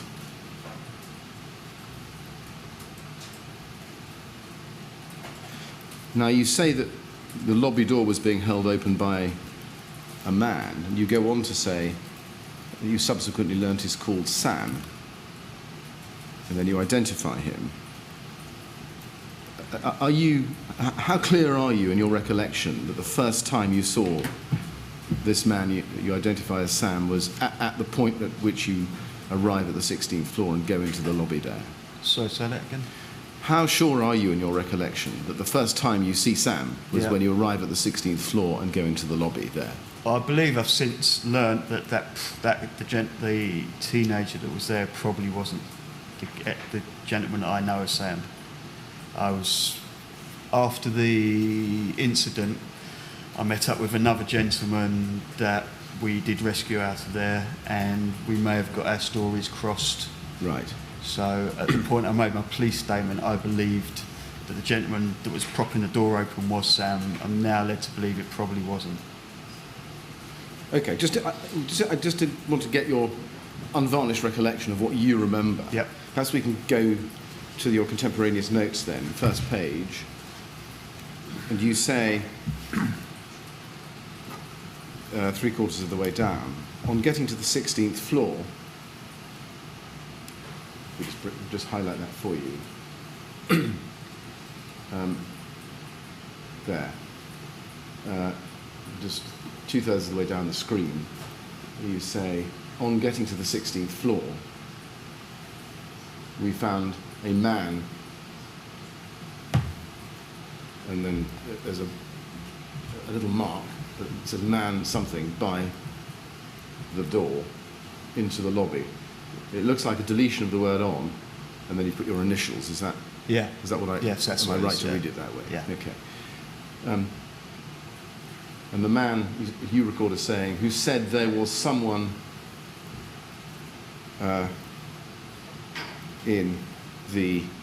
someone in there, I think is that what it says? Yes, you said there's someone in there. Right. Now, you made these notes immediately after the incident. Yep. Does that capture your recollection accurately? Pretty much. When I got up to the 16th floor, I may as well been the first up there because I don't remember Jamal being up there. Right. So when I got up to there was a teenager, maybe 15, 17, crouched in the doorway, propping the door open.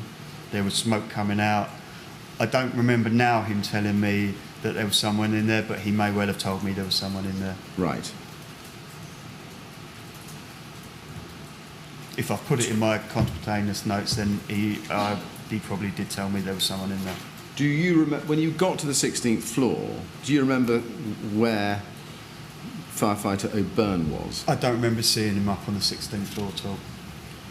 When you got to the 16th floor and opened and saw this man, do you remember where crew manager Stern was? I don't remember seeing him at that point, so I'm assuming he was behind me. Right. You say in your statement, he looked concerned. This is the male you refer to as Sam. And I assumed he was the source of concern about the person trapped, but we didn't have any conversation with him about this. You say we didn't have any conversation. Who was the we?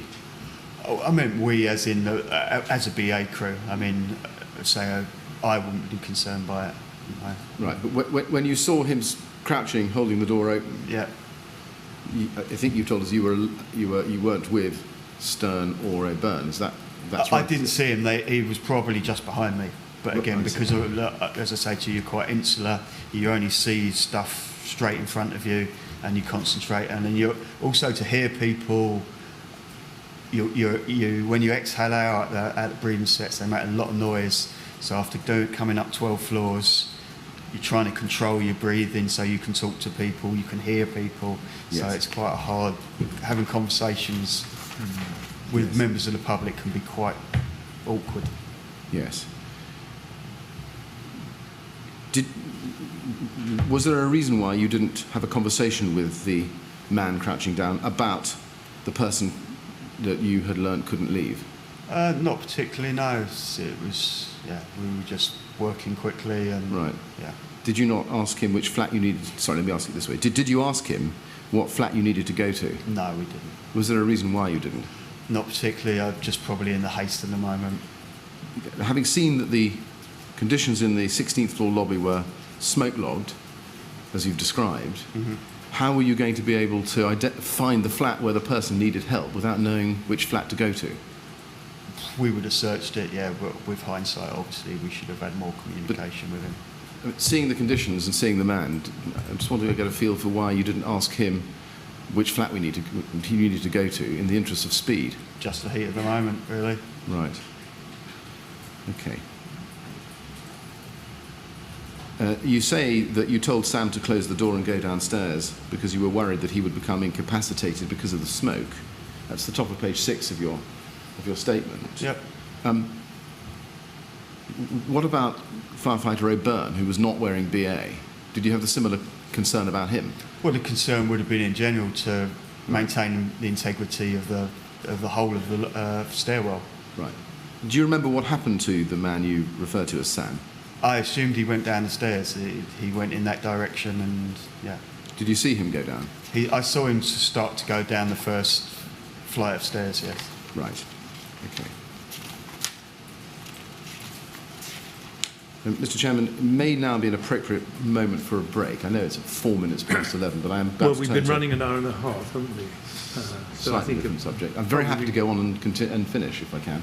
I'm happy to go. Well, that's first. Yeah, I'm more than happy to go.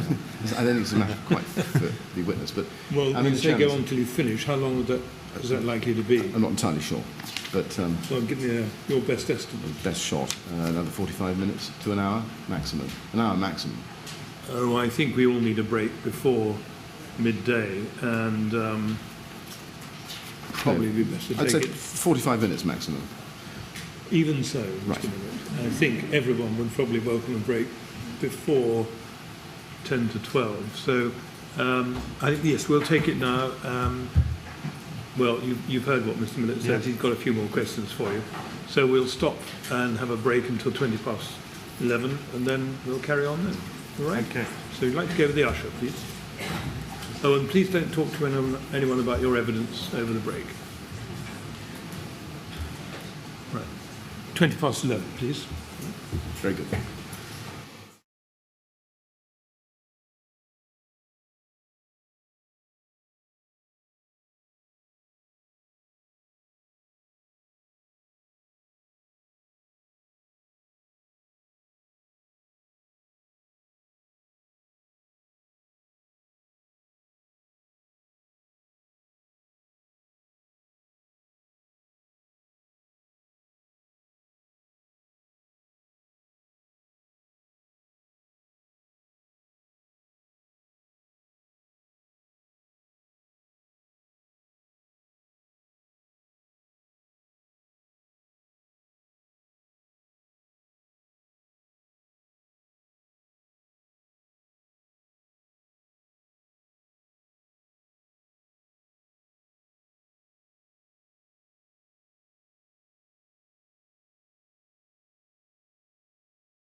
All right, Mr. Hippel, Yes. happy to carry on now?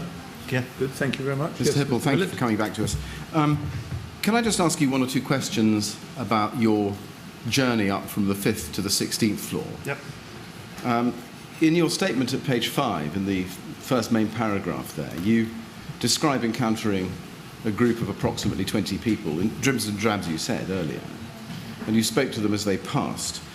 In your conversations with them, do you remember whether they gave you any information about smoke spread or even fire spread to their flats or floors? No, they didn't. Right.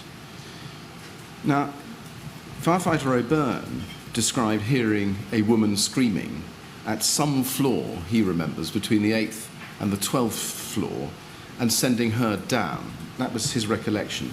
Did you hear or see something similar? I didn't hear or see anything that concerned me on my journey up at all until I got to the 16th floor. Right. Okay. On your way up, the conditions I think you've described as clear. Yes. Is there a reason why, and maybe there is, but is there a reason why you didn't turn off your BA set to conserve air? Because that's what we're taught to do. If you start turning your sets off, it raises alarms downstairs on the BA boards, and yeah. Now, in your statement, you say on the 5th floor, 5th page, and then over to the 6th page, how you encountered the gentleman standing there or sitting there, and at the top of page 6 you say, I didn't speak to him any further than that, and crew manager Stern and I decided to search the floor for the person we had been told was trapped there. That decision you made with crew manager Stern, where did you make that decision? Outside the door of the lobby. So he joined you, did he? Yeah, we were there at some point, yes, sir. Right. Yeah. Do you remember whether the man you had seen crouching down holding the door open was still there when crew manager Stern joined you, or had he gone? I can't remember now. Right. Now, the decision to search the floor for the person we had been told was trapped there is what you say in your statement. At that stage, did you discuss the fact that somebody was trapped? No, it would have been immediate, let's go and search this. So when you say in your statement, the person we had been told was trapped there, the description of them as trapped, is that your recollection of something you'd been told, or is that your hypothesis? I'd put trapped there now after the fact. At the time we went up, I believed that it was someone that couldn't get out. When we get up there and there's a load of smoke there, then my perception of it changes to there might be someone trapped here. Right. So your thought process is... Yeah. No, as soon as we see the smoke, Yeah. our thought process has changed from going to reassure someone that now we might be needed to rescue somebody. Right. And at that stage, going back to a point I asked you about earlier, would it not be essential for you to know what flat you had to go to? Yes, it would. Did you would have take done. any steps to find out? Not at that point, no. What about crew manager Stern? Do you remember whether he took any steps to Don't find know out? if he did, no. You'd have How were you going to know. go about finding the flat in that thick smoke? It was going to be hard, yes. Would it not have assisted you to know which flat number to go to? Of course it would, yes. Which is why I asked the question, why didn't you then try to find out through the radio? Because, well, at that point, radios weren't working. Ah, okay. Do you know whether... I mean, you didn't have your fireground radio on and you had no Barry, but what about crew manager Stern? He had the Barry and it wasn't working by that point. How did you know that? Well, I assume from telling me after the fact. I see. Did you see him trying to make a radio contact and I failing? remember or? seeing him, not at that point. Now, you then say on page 6 of your statement that crew manager Stern took the lead and went into the 16th floor lobby ahead of me. He decided he was going to go in on his belly, so I followed his lead. We didn't have any firefighting media. Do you mean by that you had no water, effectively? Yeah. Right. So no hose, no branch. No. Would that be normal procedure? It's not normal procedure, but yeah, we do it. Right. And would it be normal procedure to enter a smoke-logged lobby without any, to effect a rescue, what has now become a rescue, without any firefighting media? Not by policy, but we do it. Right. You say we do it. You do it because you have to? Well, we don't have to. It's a choice, so it's risky. Right. Now, at that moment, at that stage, you'd seen the smoke and you realised that whoever needed reassurance now, I think, had gone from that to being trapped. As you said, the thought process changed. Did you have any discussion with anybody at the moment you entered the 16th floor lobby about whether the person you were going to now rescue was bedbound or bedridden in any way? No. Right.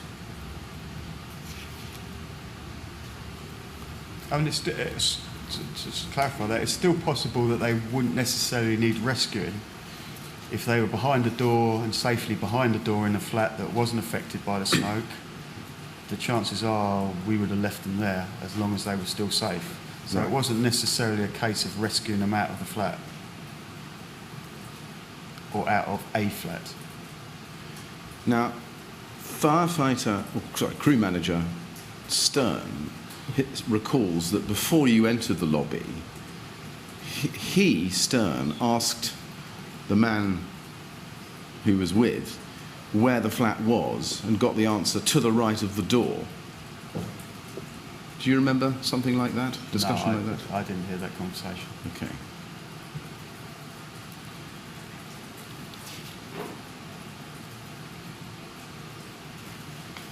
Now,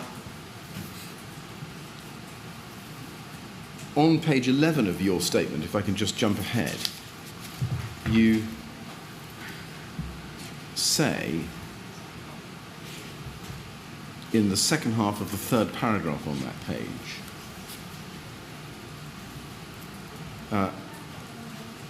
unfortunately, the man we had actually come up to find was the father of the young man, Sam, I had met in the doorway of the 16th floor lobby, briefly. Now, just pausing there, did you know that at the time, or was that something you found out later? That was something I found out later. Right. And I believe now, from further on, that is incorrect as well, that the young teenage guy that was in the doorway wasn't in fact Sam. Do you know who, did you ever find out who it was? No. Do you remember what he looked like? I mean, you've described what he looked like. Could you describe his hair? Dark. Okay. What sort of hairstyle? I'm sorry to ask that question, but it may help. It was possibly side-parted, but that's a fleeting memory, so yeah.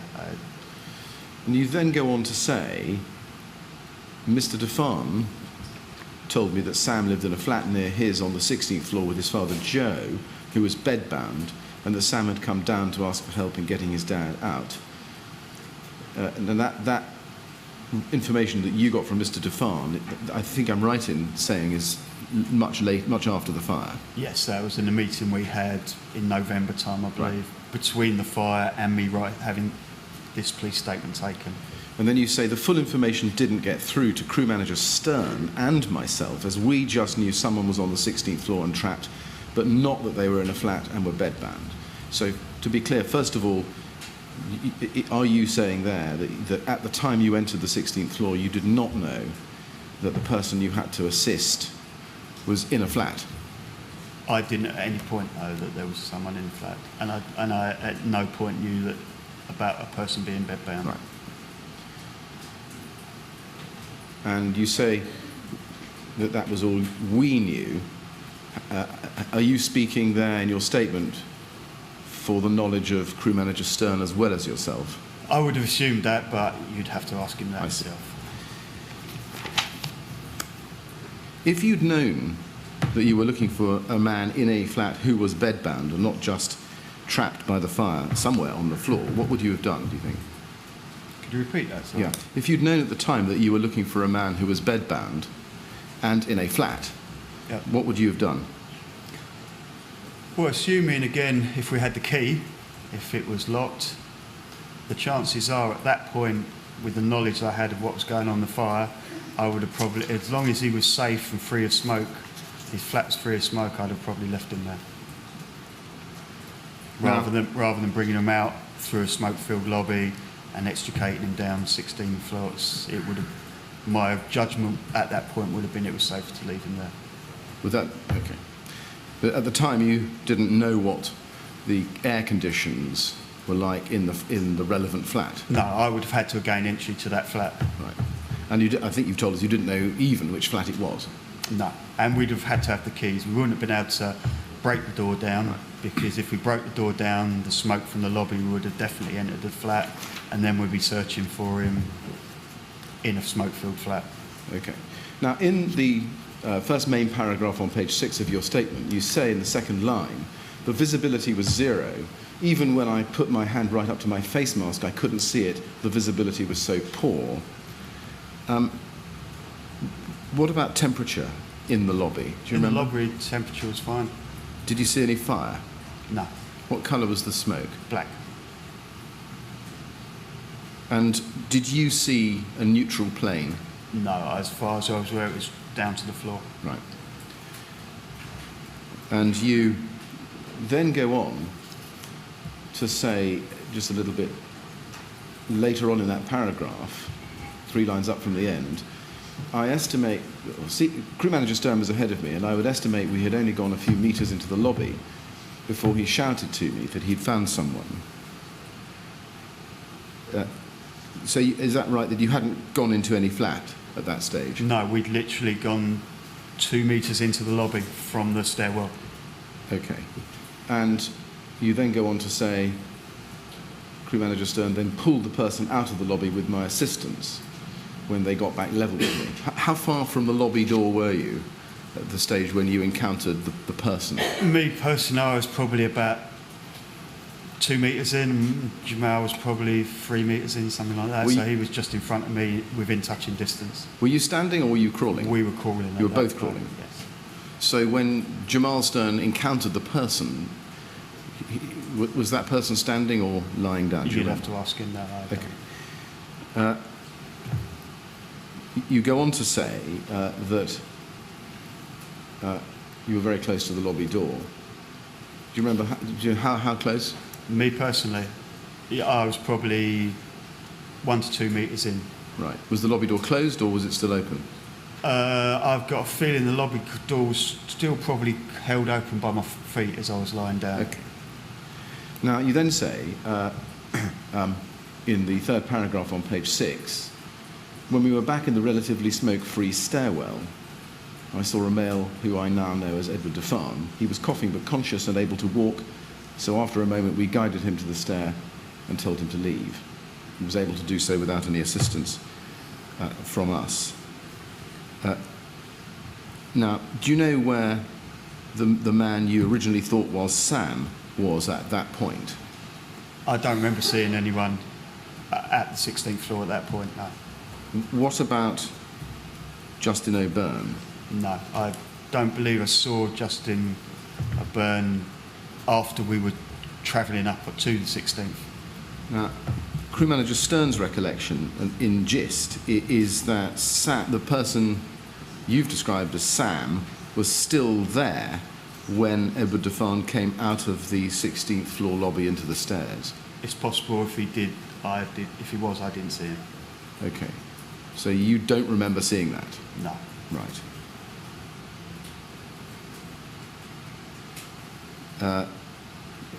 Just to put the slightly fuller picture to you, Sam, that is the son of the gentleman who was trapped, has given an inquiry statement and says that he waited with a firefighter on the 11th floor stairs, and Edward Defan passed them before the firefighters who'd gone to the 16th floor came down. Can you help with whether that's correct or not? That may well be, yes, correct. I have no reason to doubt that. Right.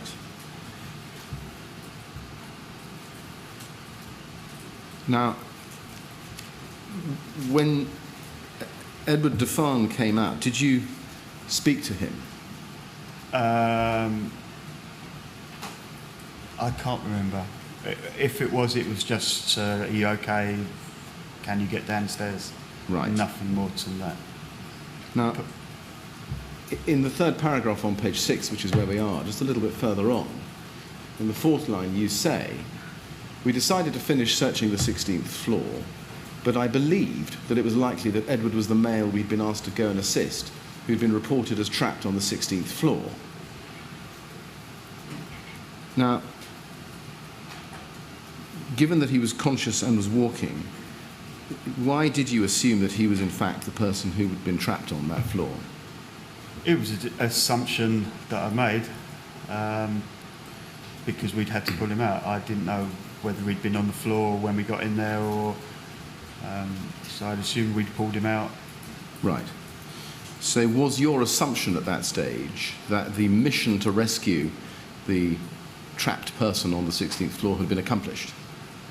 Well, it wasn't accomplished because that was never our initial intention to go up 16th floor. Its initial intention to go up 16th floor was to reassure someone that wasn't able to leave. It only became a rescue mission once we got to a 16th floor, and then our priorities changed to, as we saw the conditions in front of us. Right. After, as you've said before and just now, the conditions changed and you knew you needed to make a rescue, when you saw Edward Defan conscious and walking, going down the stairs, did you then think to yourself, let me ask it this way, what thoughts did you have in your own mind about whether your mission to rescue had been carried out? I believed that the person, that Mr. Defan, that we pulled out was the person that we'd come up to that couldn't escape, yes. Right. But did you discuss that fact or your thought about that fact with Crew Manager Stern? No. Did you or Crew Manager Stern at that stage make any communication with the bridgehead to tell them that you had found someone on the 16th floor who was now coming down? No, not that time. Did you, having decided to continue to search the 16th floor, then ask for additional resources such as other BA wearers or firefighting equipment? No, because again, these decisions were made within 10-15 seconds of coming out, and the priority then for us was if there was someone else in there, they weren't going to live longer than a minute or so in that smoke. So the time it would take to contact someone was time that we needed to get in and do a sweep around that lobby. If you at the time had thought that you had successfully located the person that you had gone up to originally reassure and then when you got there to rescue, if you thought that, what was the purpose of going back into the 16th floor lobby? Because although I'd assumed that was the person, you can never assume anything, and you've got to make sure in case there is someone else in there. Right. Did you think that you needed to alert other residents or rescue other residents on that floor? Well, again, it would be part of that to make sure that everyone tried to make sure that people were okay on that floor. And you say we're okay, what do you mean? Well, as I said earlier, that if they were in a flat that wasn't being affected by smoke, right, that it was probably safer for them to stay in that flat rather than get brought out through very dangerous smoke, right, and then taken down 16 floors. Right. Having seen the smoke in the 16th floor lobby and experienced it for yourself, floor to ceiling, Mm-hmm. Did you have any thoughts about where that smoke was coming from? Not at all. I mean, I could hazard a guess that it might have come up through the lift shaft, through the bin shafts, but at that time I didn't try to analyse it. If you go to page 7 of your statement, you say about a quarter of the way down that page, at this point I was concerned, you say, I could think of no reason that there could be fire on the 4th, 5th, 6th and 16th floor, except possibly for an arsonist, which made the situation considerably more serious than I had previously believed it to be, which was a fire in one flat which may have jumped a few floors but was still mostly contained. You say I was concerned. Did you have any thoughts about whether the fire was spreading further up the building? Obviously, that was a possibility. There were other possibilities that it could have been. Like I just said, there could be an arsonist. The origination of the fire could have been on the 16th floor and something dropped out the 16th floor and caught the 4th floor alight. So there are other possibilities, and fire travel as well. These were possibilities, but they were all very unlikely possibilities. Did you have any thoughts at that moment about whether there was a need for full or phased evacuation of the whole building? Not myself at that time, no. Not yourself? I was too busy doing what I was doing. Right. Do you know whether anybody else did? I wouldn't know that. No. Did you have any thoughts to yourself even about whether continuing to tell people to stay put in their flats was a safe thing to do? Not at that point. I was busy with what was in front of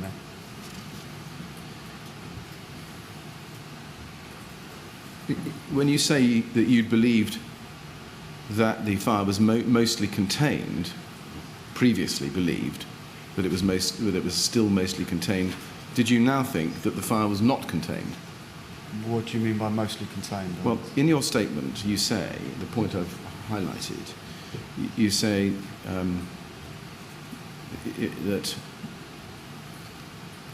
the fact that there could be fire on the 4th, 5th, 6th and 16th floors made the situation considerably more serious than I'd previously believed it to be, which was a fire in one flat which may have jumped a few floors but was still mostly contained. My question is, did you now think that the fire was not still mostly contained? Well, as I said, there were possibilities, there were ways that smoke could have travelled without fire travel. So smoke could have come up from the 6th up via the lift shaft, in which case the fire hadn't travelled, it had been the smoke that had travelled. Right. So at that point, I wasn't sure that fire had travelled.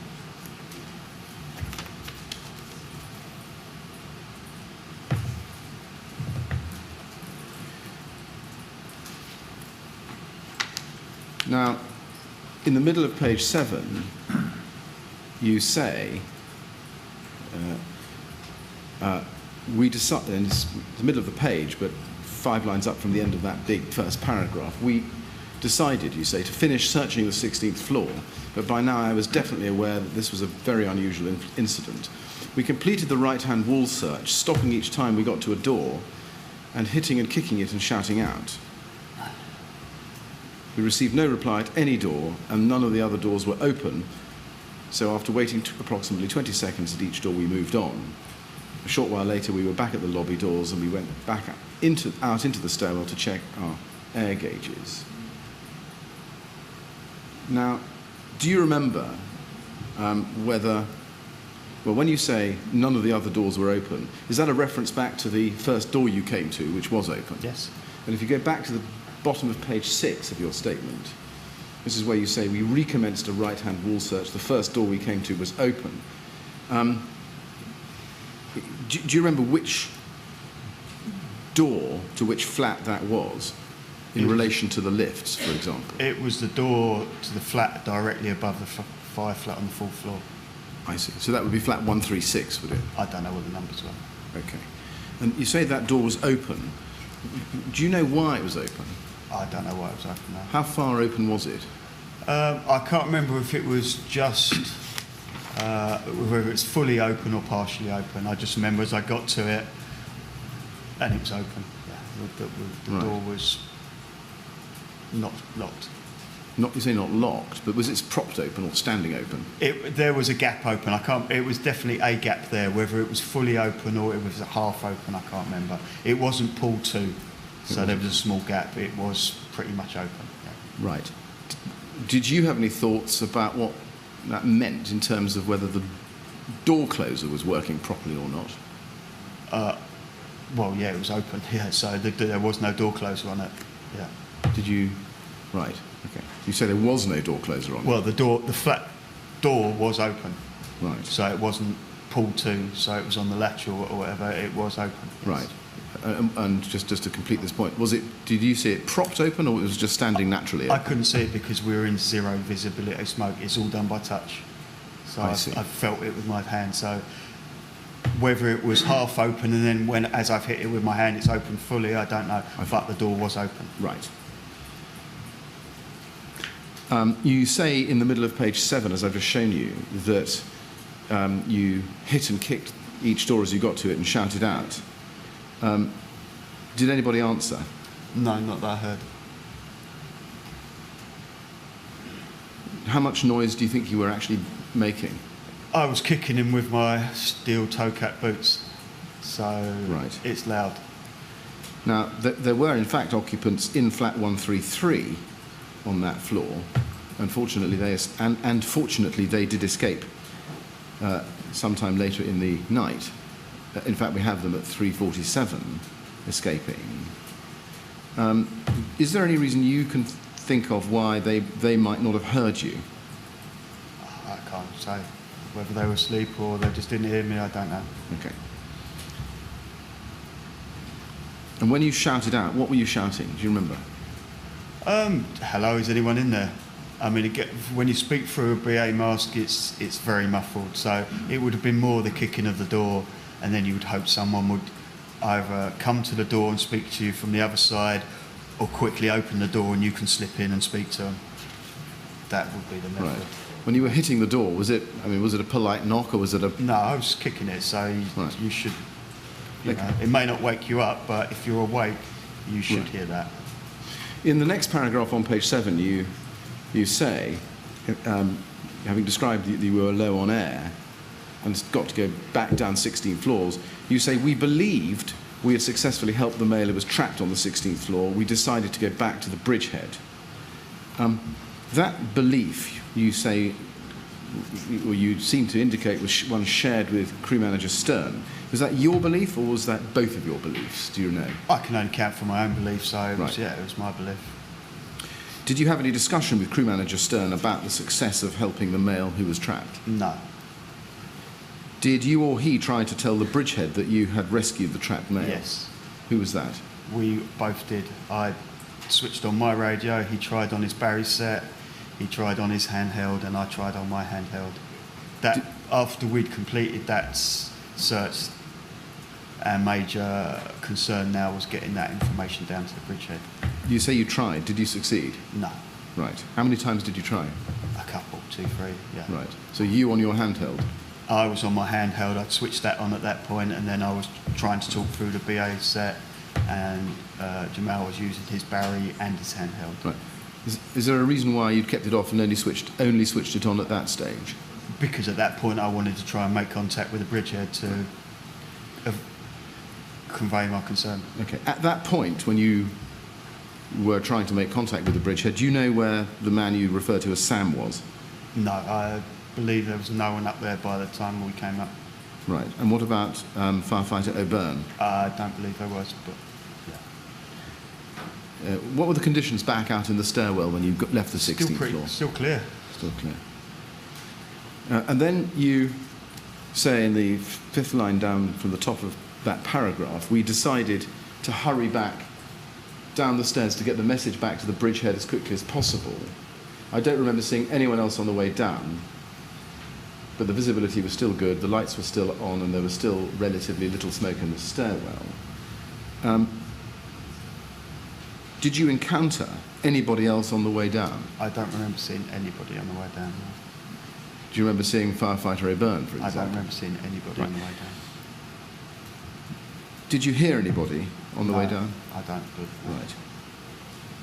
In your contemporaneous notes, if I can just ask you to go to those, on the second page, you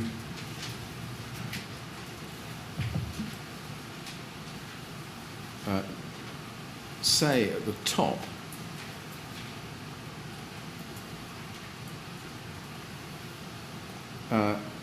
after the reference to withdrawing from the flat, this is halfway down that page, at that point we were getting low on air, so started our way down, pointing people something in the right direction. Can you help me with that? Leaving, I believe leaving. it is. Yeah. Pointing people leaving in the right direction and keeping them calm. Now it looks, well, could you just explain that? According to that note, you were discussing matters with people on the way down. Was that what you were doing? I don't remember that now. I may have confused that in my notes there with when we were going up. I remember doing it going up, but I don't remember seeing anyone coming down. Right. So looking back on it, is the record you made within hours of the event not accurate, but your recollection now more accurate? Oh, probably they are more accurate than they are now. But again, those notes were made 12, 15 hours after into a fire, so I was extremely tired then as well, so I couldn't tell you which is the more likely. Right. Okay.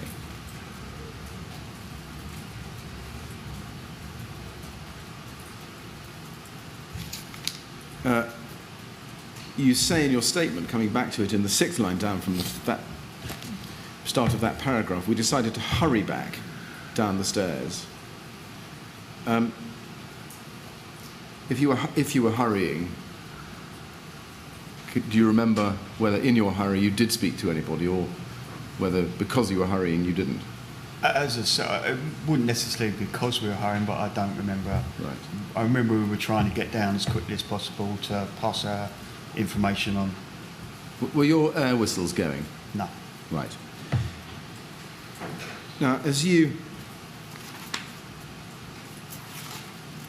got down to the bridgehead, as you say at the top of page 8, you say you went up to Watch Manager O'Keefe.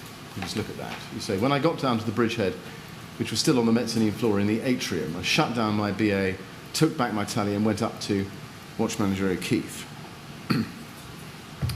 And you say, I was exhausted at this point, as I'd been working extremely hard for the 20 minutes or so that I'd been in the tower and was breathing heavily and extremely hot. And then you say this, I stood and told Watch Manager O'Keefe face to face what I had seen, that there was thick black smoke on the 6th and 16th floors, that there was heat on the 16th floor, 12 floors up from the fire flat, and that in my opinion we had a very serious incident on our hands.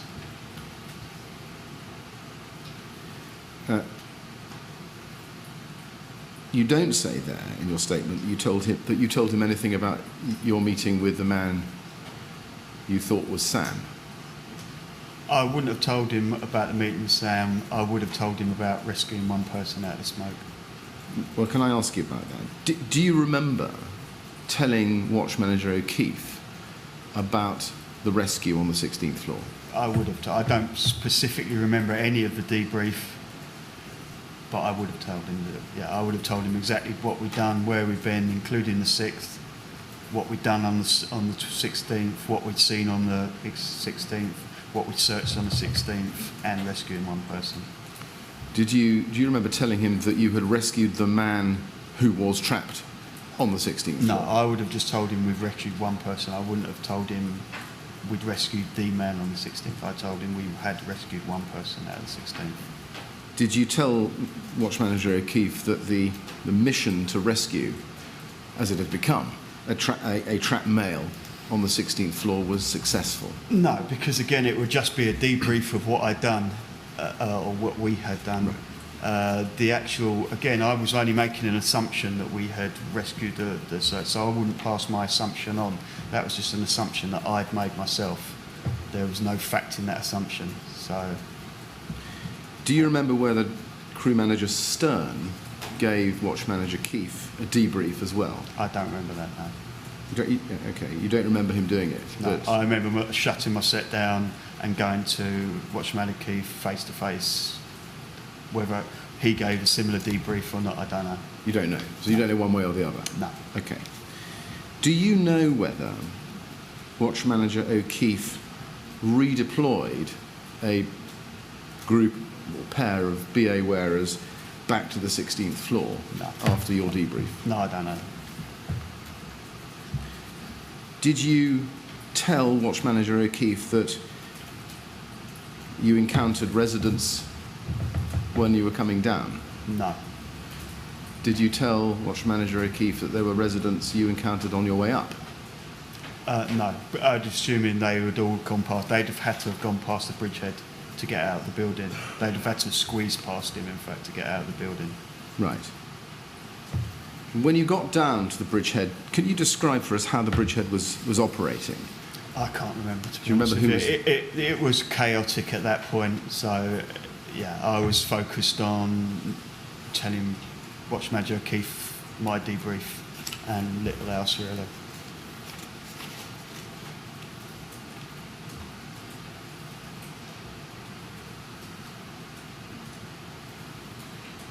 And do you remember who was on the bridgehead apart from watch manager O'Keefe? I don't know. Okay. Do you remember any impression of how many firefighters there were there at that point? I couldn't tell you. Yeah. I mean, again, I think me and Jamal Stern were both getting close to heat stress as well, so it was, right. Yeah, we were tired. And okay. Well, forgive the next question or two. Do you have any recollection of seeing any recording of fire survival guidance information at the bridgehead? None at all. Do you remember seeing anyone writing on the wall? No. Okay. We've got your telemetry data showing your end of wear time as 01:38:35. That would be when you actually took the mask off. Yeah. Does that sound about right to you? Yes, could be. Okay.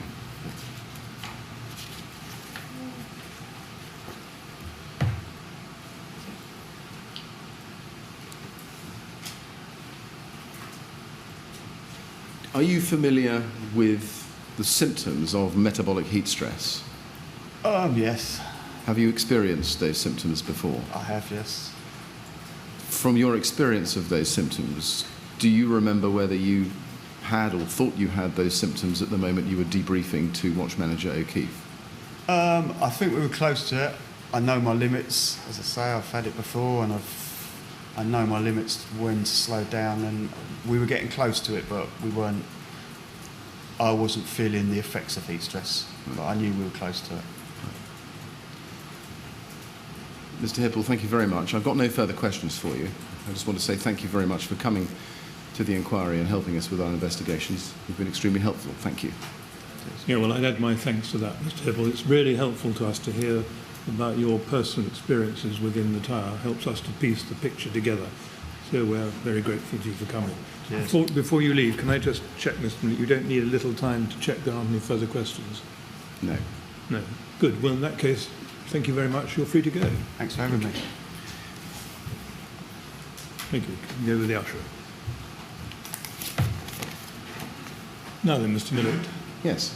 Mr. Chairman, our next witness is crew manager Stern. Yes. And if he can be called as soon as possible, that would be excellent if we can move seamlessly into that. I'm in your hands as to whether we need a break or not. We don't need a break unless there's going to be a little delay in getting him down to the room. I think 5 minutes might help, actually, if we can then change the... Well, let's start him at 12:05. Very good. Thank you very much. Right? Good. Yeah. 12:05.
I think Mr. Stern is now ready, so we'll carry on, shall we? Yes, thank you, Mr. Chairman. So I now call Crew Manager Jamal Stern.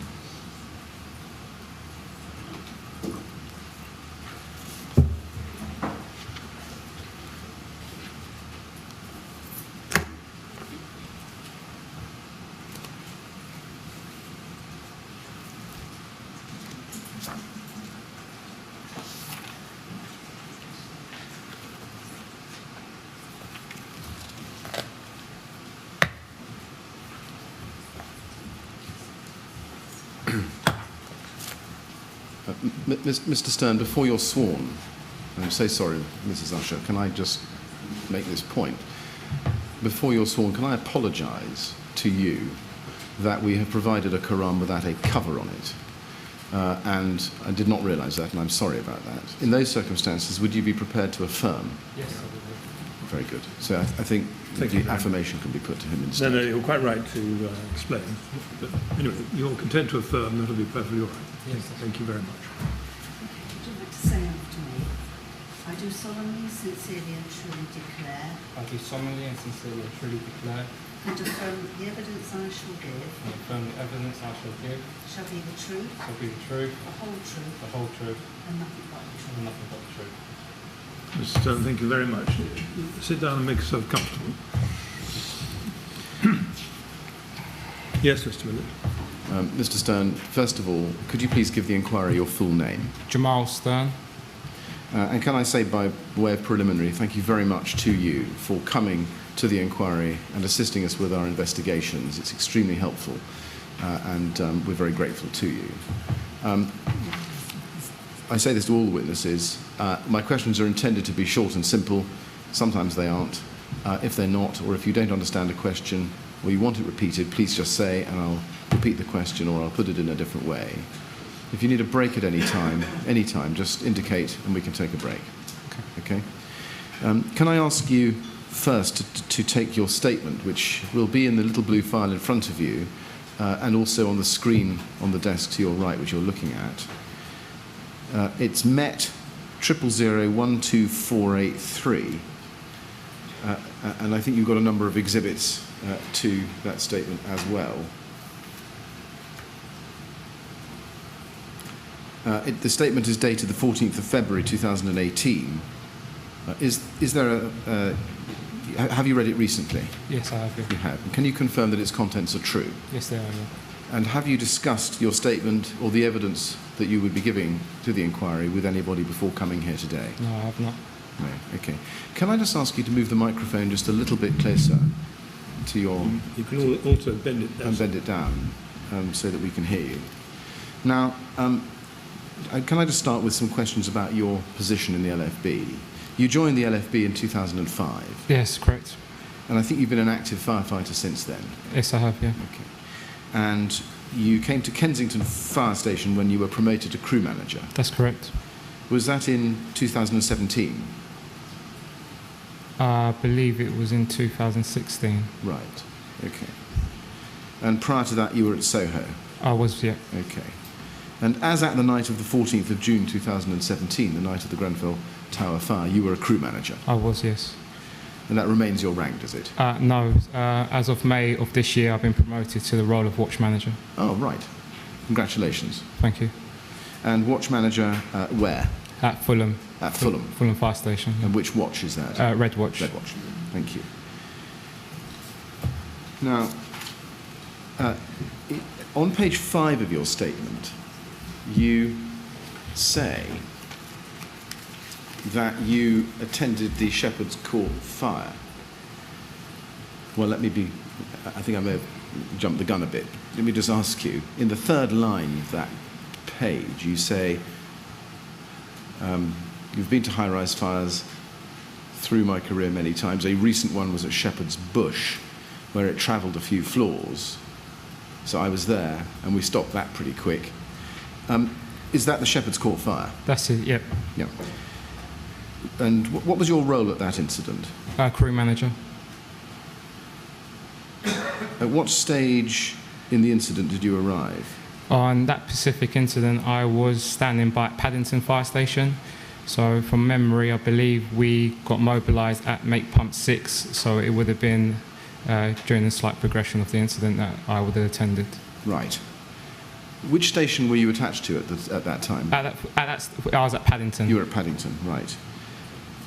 And did your experience of what happened at Shepherd's Court make you think differently about how a fire in a high-rise building might behave?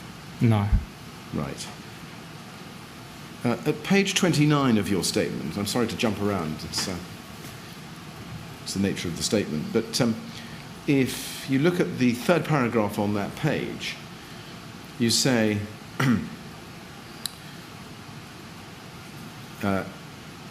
with the failure of compartmentation in a high-rise block of flats, when the fire does spread, we have the resources to stop it, like the Shepherd bushfire earlier in the year.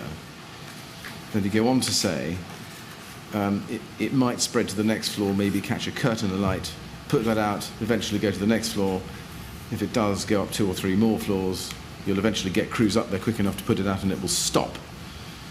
So would it, to describe your evidence, be fair to say that with a fire like Shepherd's Court, essentially the crews chase the fire until they get above it and put it out?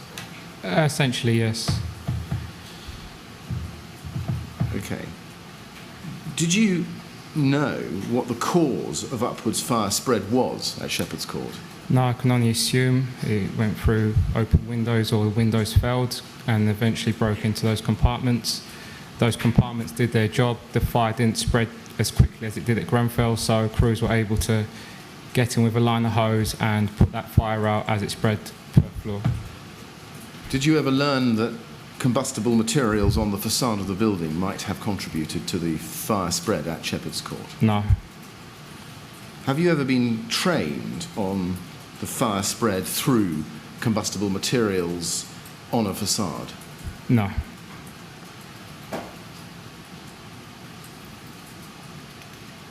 Does your training cover what's been called the stay put policy?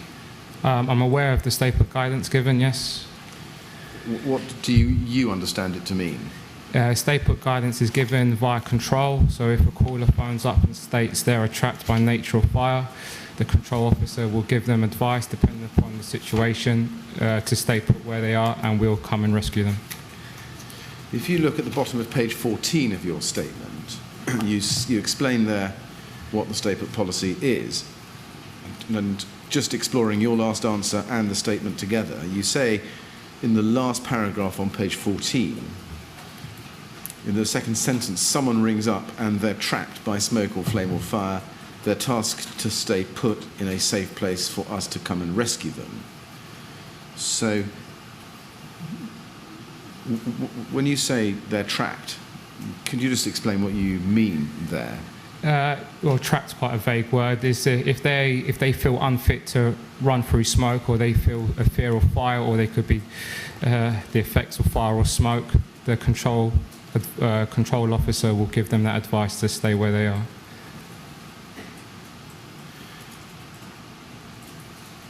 Right. If a person is trapped, do you understand that it means that they've got no choice but to stay put? Yeah, that term trapped, yes, I do understand that. In that statement, I've used it quite vaguely there. Right.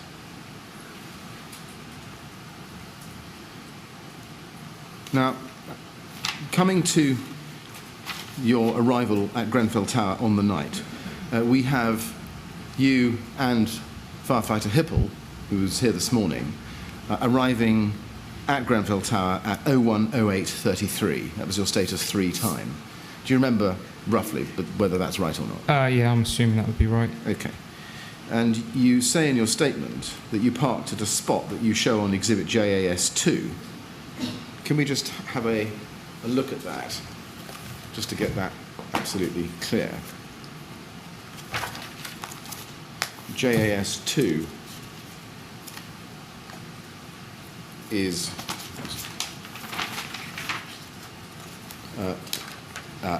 MET 00016,890. There it is. And you have marked G331, I think that is. Yeah. there. So you parked on the right-hand side of Grenfell Road, just before the left-hand bend leading to the covered walkway. I believe so, but also I think our vehicle was moved at some stage during that night, but that's where I remember us getting off at. Right. Did you have any sight of the fire from there? No. Did you know which floor and flat the fire was on? I believe from the tip sheet that we received was the fire on the 4th floor. And when you dismounted the appliance, did you then walk towards the building? I did, yes. Did you get any view of the fire from there? Yes, I believe after we walk under that little walkway, the mezzanine level, I looked up and I could see some fire coming out a window. Right, okay, that's the mezzanine level of the building. No, before I entered the building, looking up, I did see fire. Okay. And where did you see the fire? Coming out a window on the east side of the building. Right. And at that stage, could you describe the fire? It just looked like a small fire. Right. Were the flames coming out of the window at that stage? It seemed to be so, yeah. Right. Do you think that the window was still intact at that stage, or? I couldn't tell whether the window was open or not there, I'm sorry. Right. At that stage, could you see any burning items falling off the building? No. Right. Now, you describe approaching the entrance to the tower, and this is page 4 of your statement.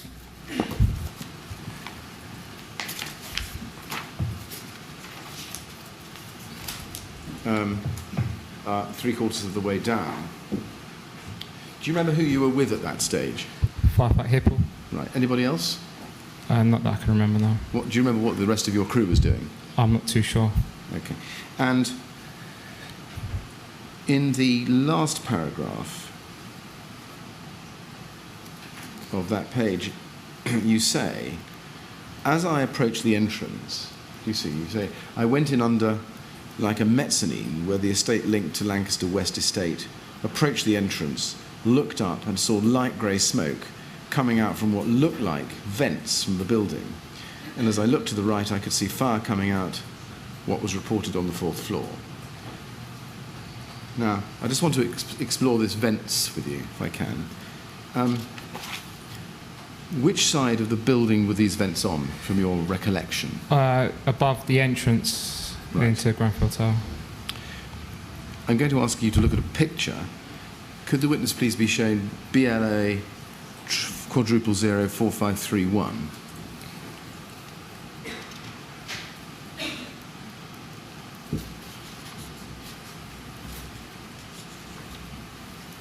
Now, this, I should tell you, is a photograph taken by one of the inquiry's experts, Dr. Barbara Lane, and she took it on her visit during November 2017, so this is after the fire.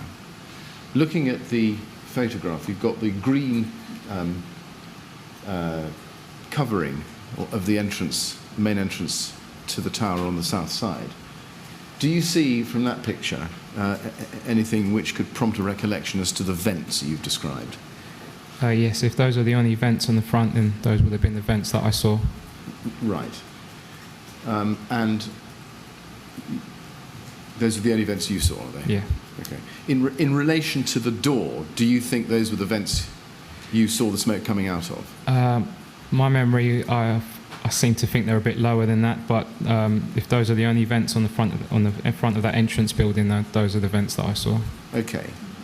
And there may be a better picture to look at. Let's look at 356, if we can, which is a photograph taken by Studio E architects during the refurbishment. We've got a slightly more distant photograph of the south face of the tower with the entrance there with the green and red, and then above that with the two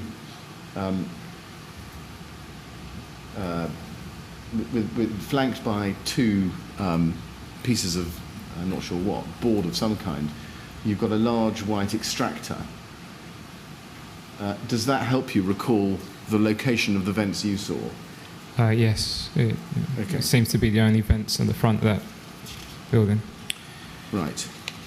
Now, in your statement, you say at page 5, in the second paragraph, the vents are elevated but not on the ground floor. As you enter the front of Grenfell Tower, there's like a big glass entrance, so they are elevated. There may be about 3 metres up, roughly, give or take. They aren't on the floor.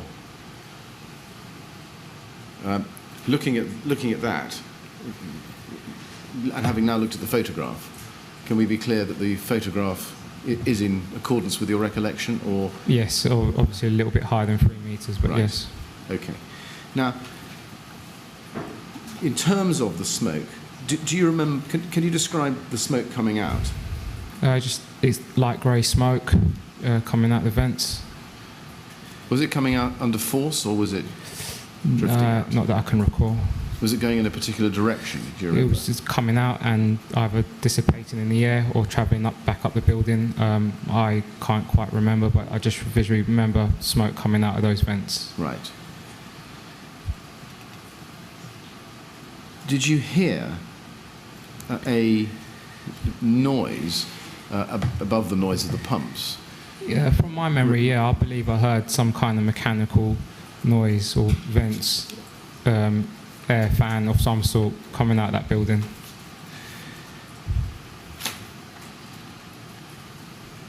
And if you go to the bottom of page 4, we can explore that a bit more. You say, this is 5 lines up from the bottom of the page. You could hear the vents working. It was like a fanning noise, quite loud. You could hear them. You could see a bit of grey smoke coming out, nothing thick, nothing black, just a bit of smoke. And just in terms of hearing the fanning noise quite loud, you're clear, are you, in your recollection, that you could hear the fanning? Yes, from my recollection. Okay. And that was even above the noise of the pumps? Yes. Yeah. And can you just... Sounds a strange question. Can you describe the noise for us? Like the air conditioning sound or the sound of that fan there, something similar to that. Right, okay. Okay. Could you hear a motor running? I can't remember, sorry. Okay.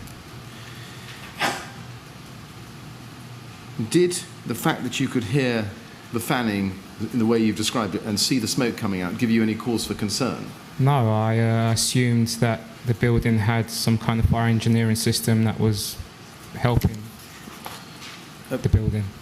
On page 5 of your statement, you say in the first paragraph, 2 lines up from the end, the only thing that was a bit out of the ordinary was the smoke coming out of the vents. But at that time, hindsight, it didn't really, I didn't pick up on it. Why do you say that the smoke coming out of the vents was a bit out of the ordinary? Simply because I now know what happened. That's looking back, that's with hindsight of what happened that evening. I see. Okay.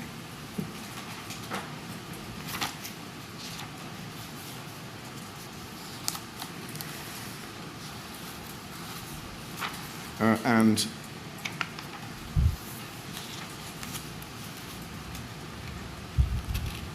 do you, just in terms of the smoke, do you remember whether the smoke had a plume or a particular shape to it, or Coming out the vents? yes? No. Okay.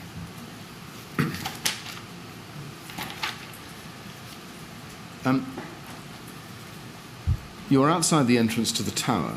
Do you remember who else was outside the entrance when you got there? I can't remember. Right. Did you see Mike Dowden? No. Did you speak to anybody before going into the tower? Not that I can recall. Who was giving you instructions at that time? At that walking into the tower? Yeah, at that moment. No you were one. walking in. Brian, watch manager O'Keefe, would have gone to the IC, and naturally, as us being BA, whereas we would have made our way to the bridgehead. What were the conditions like in the lobby when you went in? Do you remember? Clear. Clear. Do you remember coming into the lobby with any other firefighters? Firefighter Hippel. Firefighter Hippel. Anybody else? No. What about O'Hanlon and Barton from Hammersmith? No.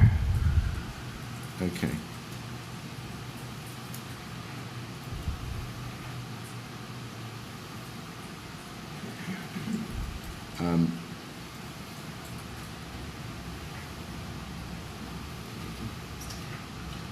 Yeah. Now, you then, I think, you say that you took the stairs to the second floor. Yes. Did you try the lift? No. Is there any reason why you didn't try the lift? Bridgehead was on the second floor. There was a door that was ajar going up the stairs towards the mezzanine level, the balcony. So it would just be easier to take the stairs. Right. Do you remember what the conditions were like on the way up? Clear. Clear. Did you pass anybody? Not that I can recall. You don't remember residents coming down? No, not at that time, no. Okay. Now, you say in your statement, page 6, first paragraph, that when you got up to the bridgehead, you were met by crew manager Secret, who was in charge. You see that? Yes. Yeah. Now, he, in his witness statement, refers to you and Richard Hippel looking spooked and concerned. Were you? No. Right.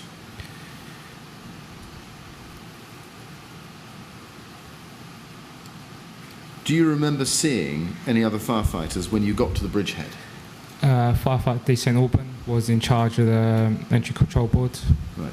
And that's all I can, at that time, I can remember. Do you remember seeing any BA wearers when you got to the bridgehead? No. On your journey from the lobby to the bridgehead, were you always with Richard Hippel? Yes. Okay. Now, in your witness statement on page 6, in the third and fourth paragraphs, you say, and I'll summarise it, that you asked crew manager Secret to commit you and Richard Hippel to act as backup to the crews who'd gone into the fourth floor. Am I summarising your evidence correctly? Yes, you are, yeah. Okay. Did you know how many crews had gone into the fourth floor? There was 2 sets of 2 crews. Right. Did you know who they were at that stage? No. I remember hearing... No, not at that stage, no. Not at that moment. Do you remember whether crew manager Secret gave you any particular instructions at that stage? He wanted us to stay there as an emergency crew. As an emergency crew? Yeah. Did you know why that was? It is procedure. I guess he wanted us there in case anything went wrong with the first 2 crews. It's good standard practice. You say you wanted to go in and act as a backup to the crews already there. Can you explain what specific role you wanted to perform? Well, there's a fire. It's a high-rise building. There was a fire on the 4th floor. Go and help, assist with the 2 crews going in. I know that dragging hose into a flat can be quite hard work, so we could assist with that. Also, to preempt any smoke travel, if there's anything amiss on the 4th floor, we will be there ready to deal with that, or progress to the 5th floor. Through my experience, smoke does travel upwards as it would, and it could affect the flat above. So it was just preempting that really, and the resources were there, and I thought the resource for us to don in BA and go in and help out would be better suited rather than stand by as an emergency crew. But that's just my opinion. Right. Okay.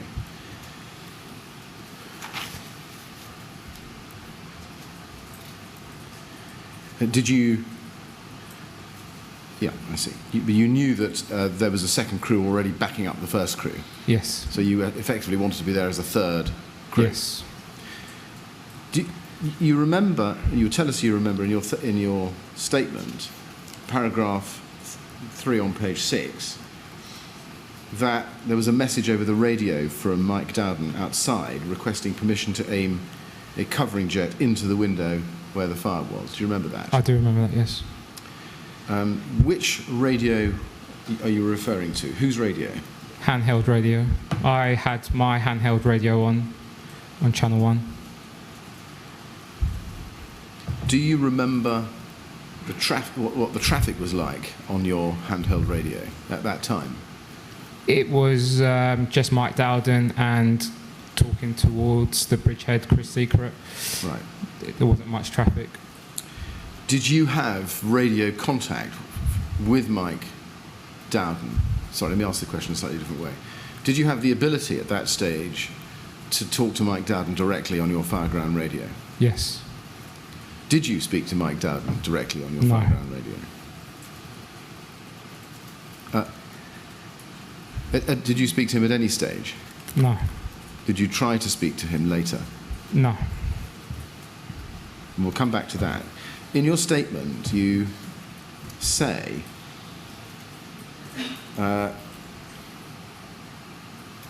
just below halfway down, page 6, in the third paragraph on that page, after the reference to aiming the jet into the fire flat on the fourth floor, you say, "I'm assuming that the fire must have got worse, as I could hear them saying the fire vented over the radio."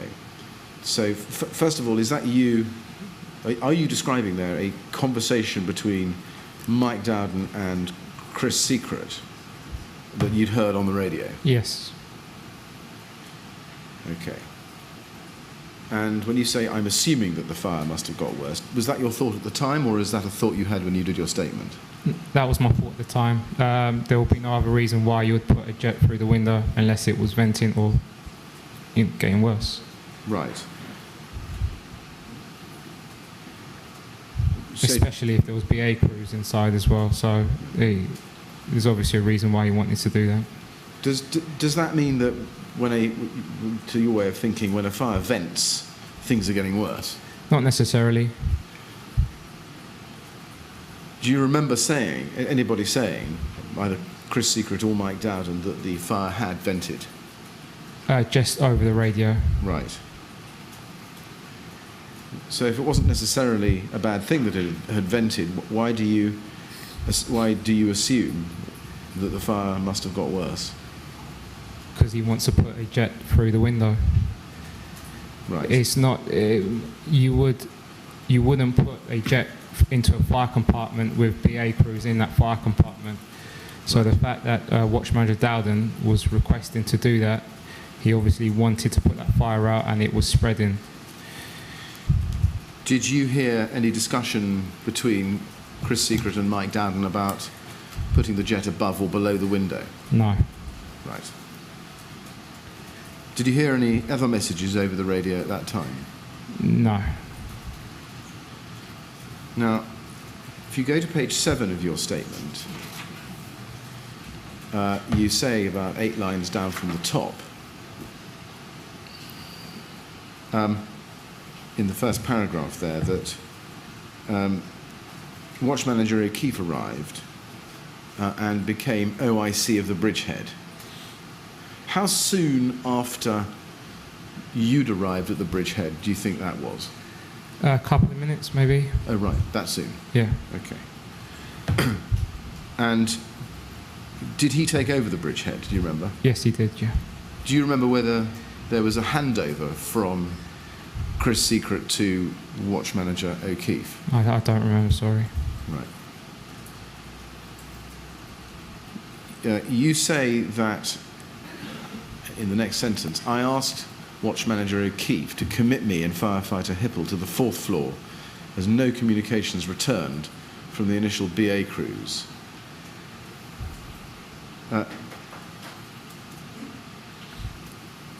You say no communications returned from the initial BA crews. How did you know that there was no communication from the initial BA crews? Crew Manager Secret was trying to get in contact with the initial BA crews to get their location in regards to Mike Dowden's request to put a jet through the window. He couldn't get any confirmation back from them. I was listening, I was within hearing distance, and nothing came back, so that's how I knew that there was no communications coming back. So, did that surprise you?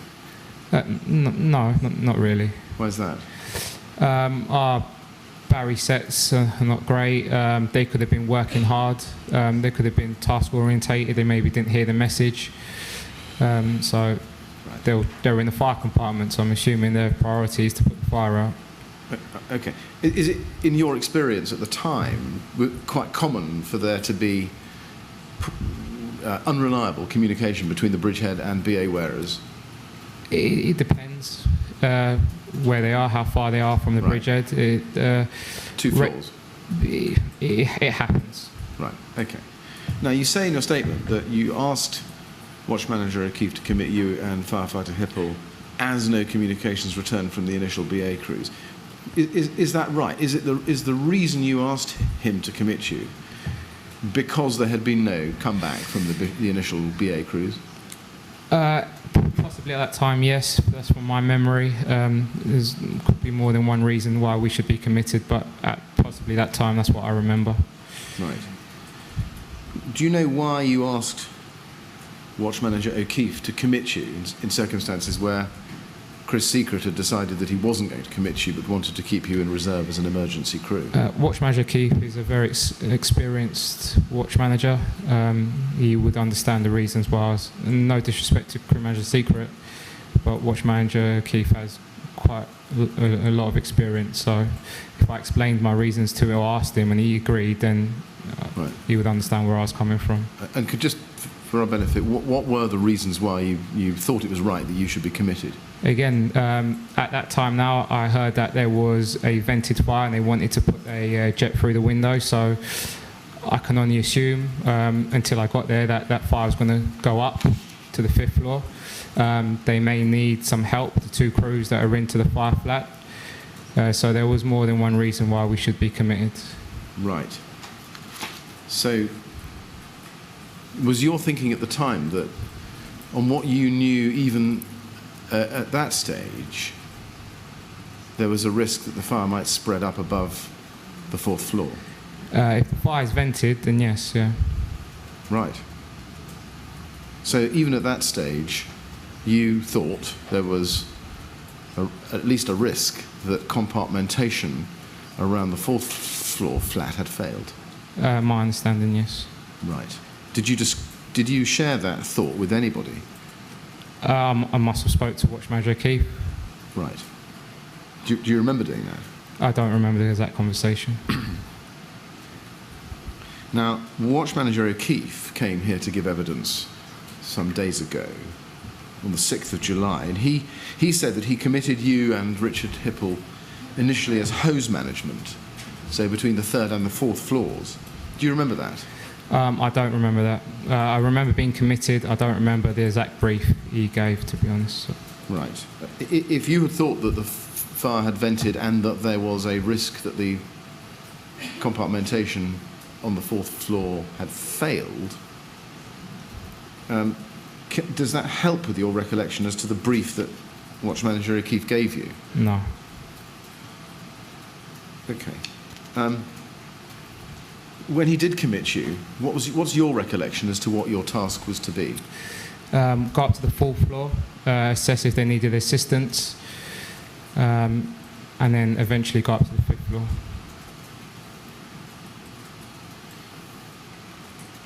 Now, we've got the telemetry data, which I don't need to show you unless you want to see it, but we'd have you and Richard Hippel tallying out at about 1:17, so 9 minutes or so after the crew had arrived, status 3, at the incident ground. Is that about right? That must be, yes. Okay.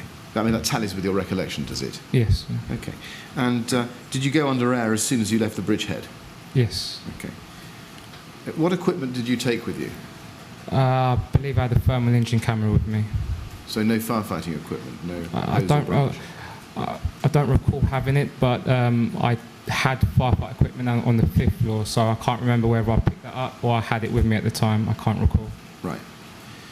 And then on page 7 in the second paragraph, you say, we made our way up the stairs to the 4th floor. You go on to describe that in some detail. And when you got to the 4th floor lobby, what were the conditions like there? There was some smoke visible.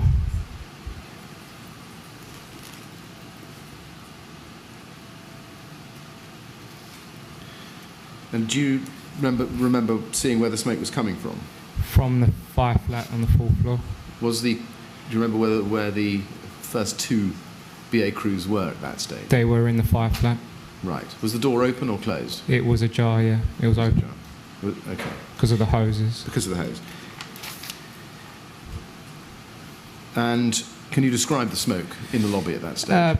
It was black smoke at ceiling level. At ceiling level? Yeah. Right.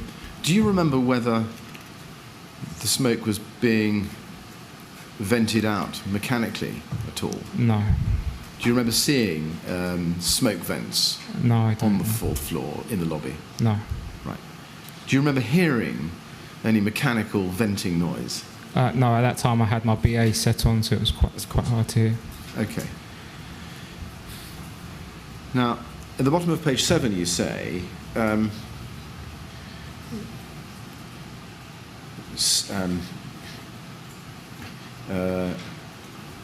30 seconds of us being in that lobby, 4th floor lobby, before someone at the top came to tell us about the smoke on the 5th floor. Can I just ask you,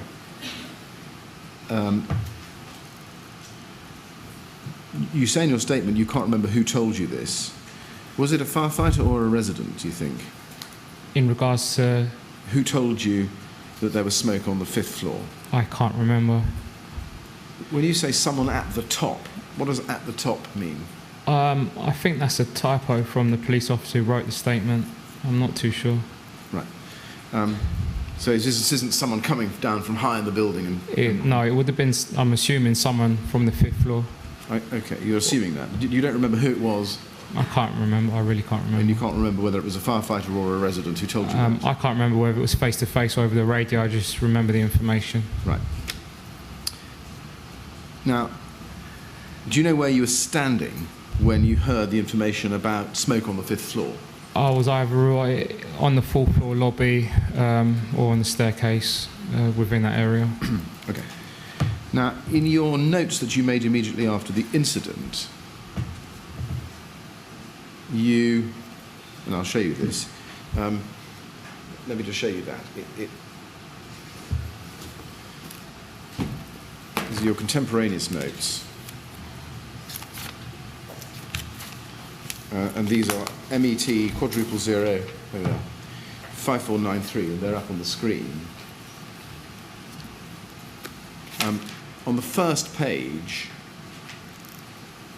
you say,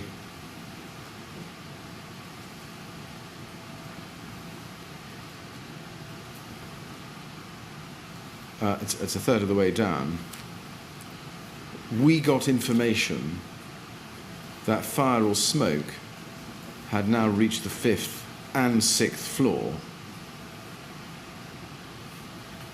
We were instructed to go to the 5th and 6th and help escort any residents out.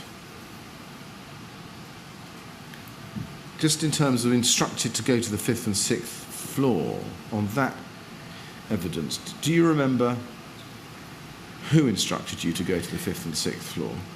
No. When I wrote that statement, I was extremely exhausted after a long night's work, so I may have a bit of information not quite right, to be honest. Okay. I just remember being informed there's smoke on the 5th floor. Okay. And you can't remember who by, as you said. No. And you go on to say, and help escort any residents out. Again, do you remember getting an instruction to do that, or was that just an assumption? Yeah, I don't know. No one instructed us to do anything with any residents. It was just smoke on the 5th floor. Right. Now, Watch Manager O'Keefe has given evidence, and for our transcript, it's 6th July, day 18 at pages 35 to 38. I'm not going to show that to you, Mr. Stern, but he's given evidence that after you and firefighter Hippel had been committed to hose management on the 3rd and 4th floor, you came down to the bridgehead and told him about the reports of fire on the 5th floor. Do you remember doing that? That definitely didn't happen. Excuse me? That definitely didn't happen. I didn't go, not until I left the building, I didn't go back down to the bridgehead. Right. And you're clear about that in your own? Yeah, I'm 100% sure about that. Okay. Because he says he then asked you to go up and tell him more about what was going on. Yeah, I don't recall that happening. Right. Did you, when you got information that there was smoke on the 5th floor, did you communicate with the bridgehead that that was what you've been told? What I did was I went to assess it first. So I went up to the 5th floor. After I checked how bad it was, or if there was any smoke in that lobby, after my findings, I would have radioed that down to the bridgehead. Okay. Well, let's look at that in a little bit more detail. You say on page 8, at the top of the page, 6 lines down from the top, I got notified about smoke on the 5th floor. I can't remember how I received this notification, if it was just in Firefighter O'Byrne or a resident. And then you say, 3 lines up from the bottom of that paragraph, we then informed the ECO through radio, and we went upstairs, that is myself and Firefighter Hippel. It looks from that your recollection when you did the statement was that before you went up, you did actually succeed in communicating with the bridgehead. I may have done, yes. Okay. But looking at it in your statement, you're pretty clear about it. You say we did. We then informed. But whatever way that happened, I definitely communicated with the bridgehead. Okay. And would that have been on your Barry? It would have been, yes, it would have been on the Barry to the engine control officer. Right. Was it you, out of the two of you, you and Richard Hippel, who was the person in charge of communicating with the bridgehead? Yes, it was me, yeah. Right. And then you go on to say in the next paragraph on page 8, on the 5th floor the lobby was clear. What about the conditions on the stairs up to the 5th floor? Do you remember what they were like? Clear. Clear. And then you say, in the second line in that paragraph, slight smoke coming from the door. We made our way straight to the door in relation to above the fire flat on the 4th floor. So that would be flat 26 if the flat below was 16. If that's the number, yes. Right. And can you describe the smoke that was coming out? It was thick black smoke, just slowly coming out the door. Black smoke? Yeah. Well, yeah. It was staining the door. Was it? Right. Okay. Richard Hippel said this morning that it was towards the white end of the spectrum. But I remember just the stains across the lips of the door. Okay. And did that tell you anything about how serious the conditions were within that flat, on that floor? It told me there was a lot of smoke, possibly a fire within that compartment and within that flat. Right. And you then go on to say, I looked through the letterbox and looked into the flat. On a scale of 6 or 7, probably a bit more than that, I couldn't see the end of the corridor. So it was pretty smoke-logged. The smoke coloration started to get darker on the 5th floor, not as dark as the 6th. But just in terms of the flat, you looked through the letterbox, you say. Yes. And you couldn't see to the end of the corridor. Is that right? Yes. Did that concern you? It would have, well, yes. There's a possibility that there was now a fire in that flat. Did you knock on the door? Oh, the door, well, we checked the door was locked shut. The door was locked shut. Did you shout or knock on or bang on the door to alert the possible residents in it? I don't remember banging on the door. I just remember trying to open the door and it was locked shut. And then my next protocol was to set up to go in and put that fire out and search the flat. Right. Did you... Okay, and then you go on to say, just after halfway down the same paragraph, while we radioed down for someone to the ECO to organise that for us. That's breaking in gear. So do you remember who radioed down to the bridgehead? I did. You did. Did you get hold of them? Yes. Who did you speak to? Firefighter Bettinson Auburn, who was the ECO officer. Okay. This was on my Barry set. That was on your Barry set. It's Channel 6. Channel 6. So as far as you were concerned, at that stage, your Barry set was giving you efficient communication with the It was engine working at control that officer. time, yes. Okay. And what did you say to Alex Decent-Albin? Possible fire in that 5th floor flat, and I remember having a hose, so I needed some equipment brought up so we can make entry. Right. You say you remember having a hose. I thought you said earlier that you'd gone out without any Yeah, this is when my memory starts to play with me. I remember on that we threw out some hose ready to go into that flat, but we didn't have a branch and we didn't have breaking in equipment, so I radioed down to get the equipment I needed to make entry into that flat. So I either picked up that hose from the bridgehead or between the bridgehead and the 5th floor, or I had it with me. Sorry, I can't remember. Why would you have a hose but no branch? Again, I don't know. Maybe we brought it, put it down. I'm not too sure. Either way, I had a tick and I had a hose with me, and that's what we began to do on the 5th floor. Right. Okay. Did you think at the time about trying to get the residents of the flat out, given that what you'd seen inside the flat? Well, we couldn't get an entry to it, so I'm assuming of checking that front door, we would have made some noise on the front door. Right. Trying to gain entry to it, so I couldn't do nothing with the door. What about the residents in the flats, the other flats? In other flats, at that time, the lobby was still clear, so I wouldn't have thought that the fire would have spread to those other flats. I just thought it's directly above the fire flat on the 4th floor, and it was just affecting that flat. Okay, and do you remember whether there were any other firefighters on that floor at that time? I remember seeing firefighter Bettinson, O'Byrne and firefighter Badillo during those times. Okay. On page 8, you...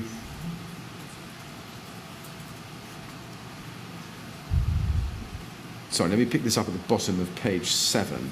You say firefighter Badillo and firefighter O'Byrne were in the stairwell at the time, I believe helping with equipment to be brought up, but they were not in BA. Whereabouts in the stairwell did you encounter them? At various points between the bridgehead and that 5th floor. Right. And then you say at the top of page 9,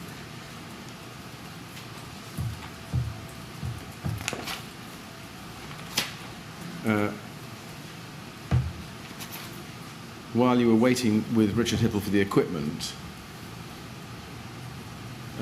you say, someone, again I can't remember, said there was a large smoke reported on the 6th floor. So you were on the 5th floor with Richard Hippel, you're waiting for equipment, having radioed down. Do you remember who, and you say you can't remember, but was it a firefighter who told you that there was smoke on the 6th floor? Again, I can't remember. Okay, we have had evidence from firefighter O'Byrne that he was going up the building, checking the floors. Do you have a recollection of him telling you that there was smoke on the 6th floor? There's a good possibility, but I can't remember. It's not a guaranteed fact. No. And you then say, in 4 lines down from the top of page 9, I informed ECO, Entry Control Officer, again, and made our way to the 6th to have a look. Again, how did you make that communication? Through my Barry. Successfully? Successfully. Okay, no difficulties? At that stage, no. Right. And then you could describe the stairwell between the 5th and the 6th. At that stage, who else was with you on your journey to the 6th floor? I believe firefighter Hippel, or I assumed firefighter Hippel was with me. Anybody else? Not that I can recall. Right. And then you go into the, you say the 6th floor lobby, this is 3 lines up from the end of the first, second, I suppose, paragraph on page 9, was quite heavily smoke-logged. It was low enough for me to make a safe approach to the flat. The smoke layer was probably just above something 5'7", so I could see it was quite thick smoke.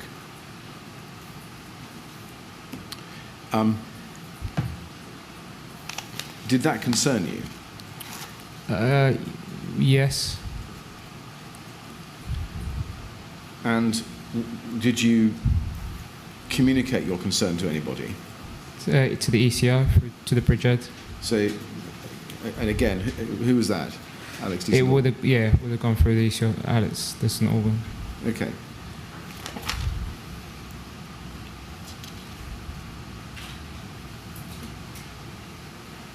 And again, at that stage, well, can you remember what the message was you gave him?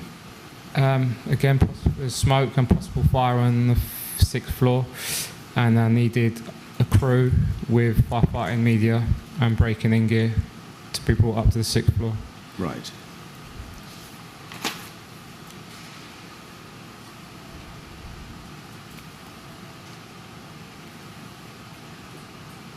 Just going back a little, just before you leave to go to the 6th floor, and I'm sorry to do this, to go back to page 8 of your statement, at the end of the second main paragraph on that page, you say, when it comes to time frames, I can't. We then went back into the staircase, I don't know why, just waiting in the staircase. The door to the lobby was opened, as think there was someone standing in between the lobby and the staircase area. Just trying to fight our way through that a little. What are you recalling there? I believe after I radioed down the conditions of the 6th floor, I went back down to the 5th floor, awaiting crews or anyone to bring up some equipment for us to deal with the incident. I see. So that's the second visit to the 5th floor after you'd been to the 6th? It must have been, yes. I see. Okay, well, we'll come back to that. So then going back to page 9, we get to the 6th floor, and you say it was heavily smoke-logged, quite heavy smoke-logged, which we've just seen.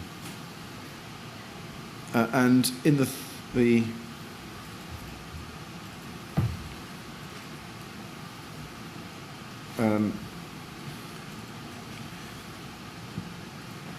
third paragraph,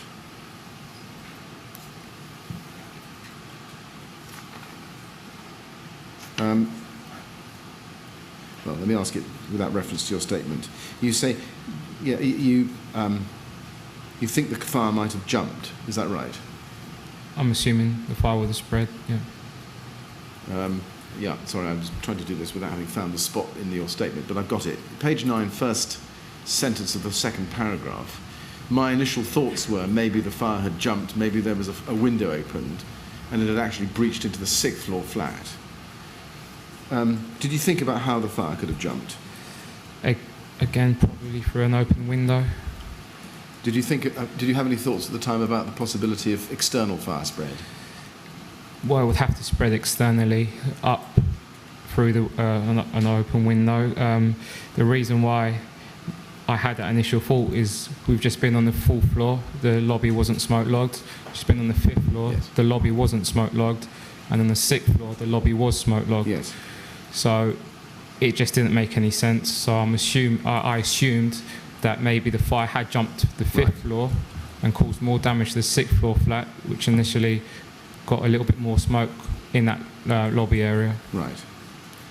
And did you have any thoughts about whether compartmentation was holding or whether it had been breached? I didn't have any thoughts at that time. I just wanted to get crews up there to deal with what we had. Right.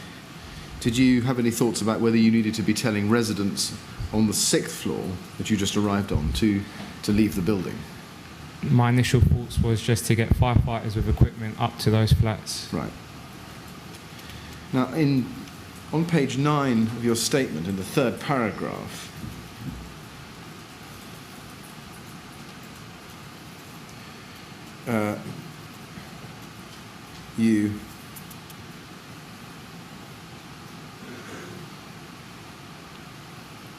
the second paragraph, I'm so sorry, the second paragraph,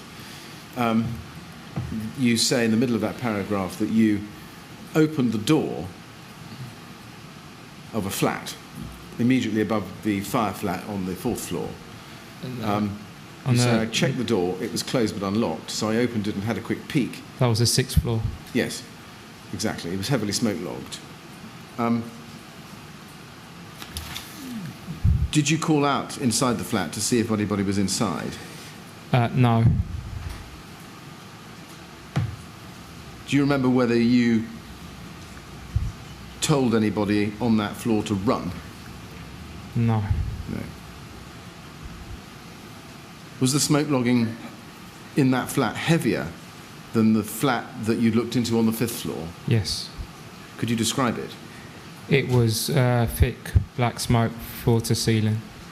What about heat? Did you experience any heat? I don't remember feeling. I didn't go into the flat. I literally opened it a couple of inches to assess the flat and closed the door again. Could you see or even take an educated guess as to the source of the smoke inside the flat? No. Now you say, a couple of lines down, I closed the lobby, I shut the door and made my way back to the stairway. I closed the lobby door behind me and again radioed down to the ECO to tell them. At this point they were receiving messages. I was able to communicate with them. And I got an acknowledgement from Alex Firefighters in Dorby.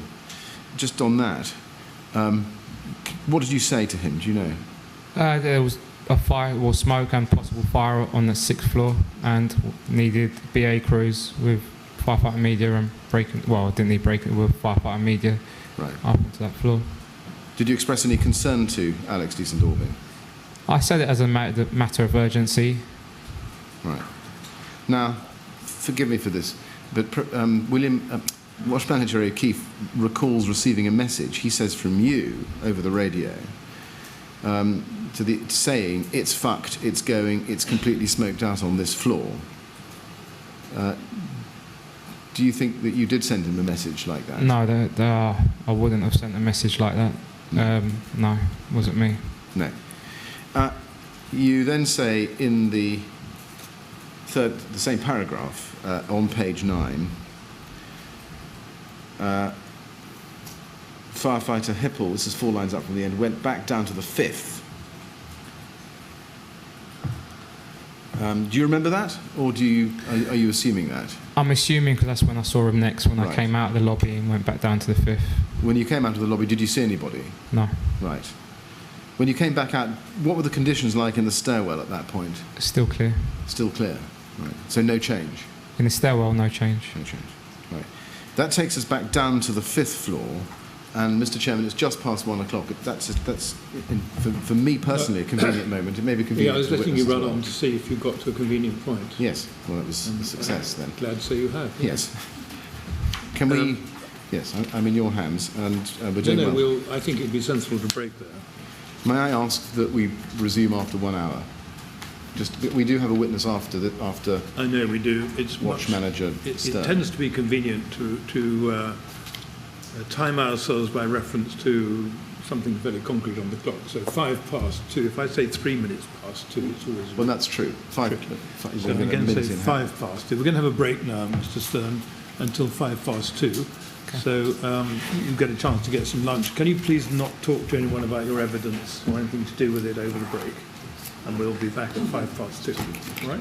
Thank you very much.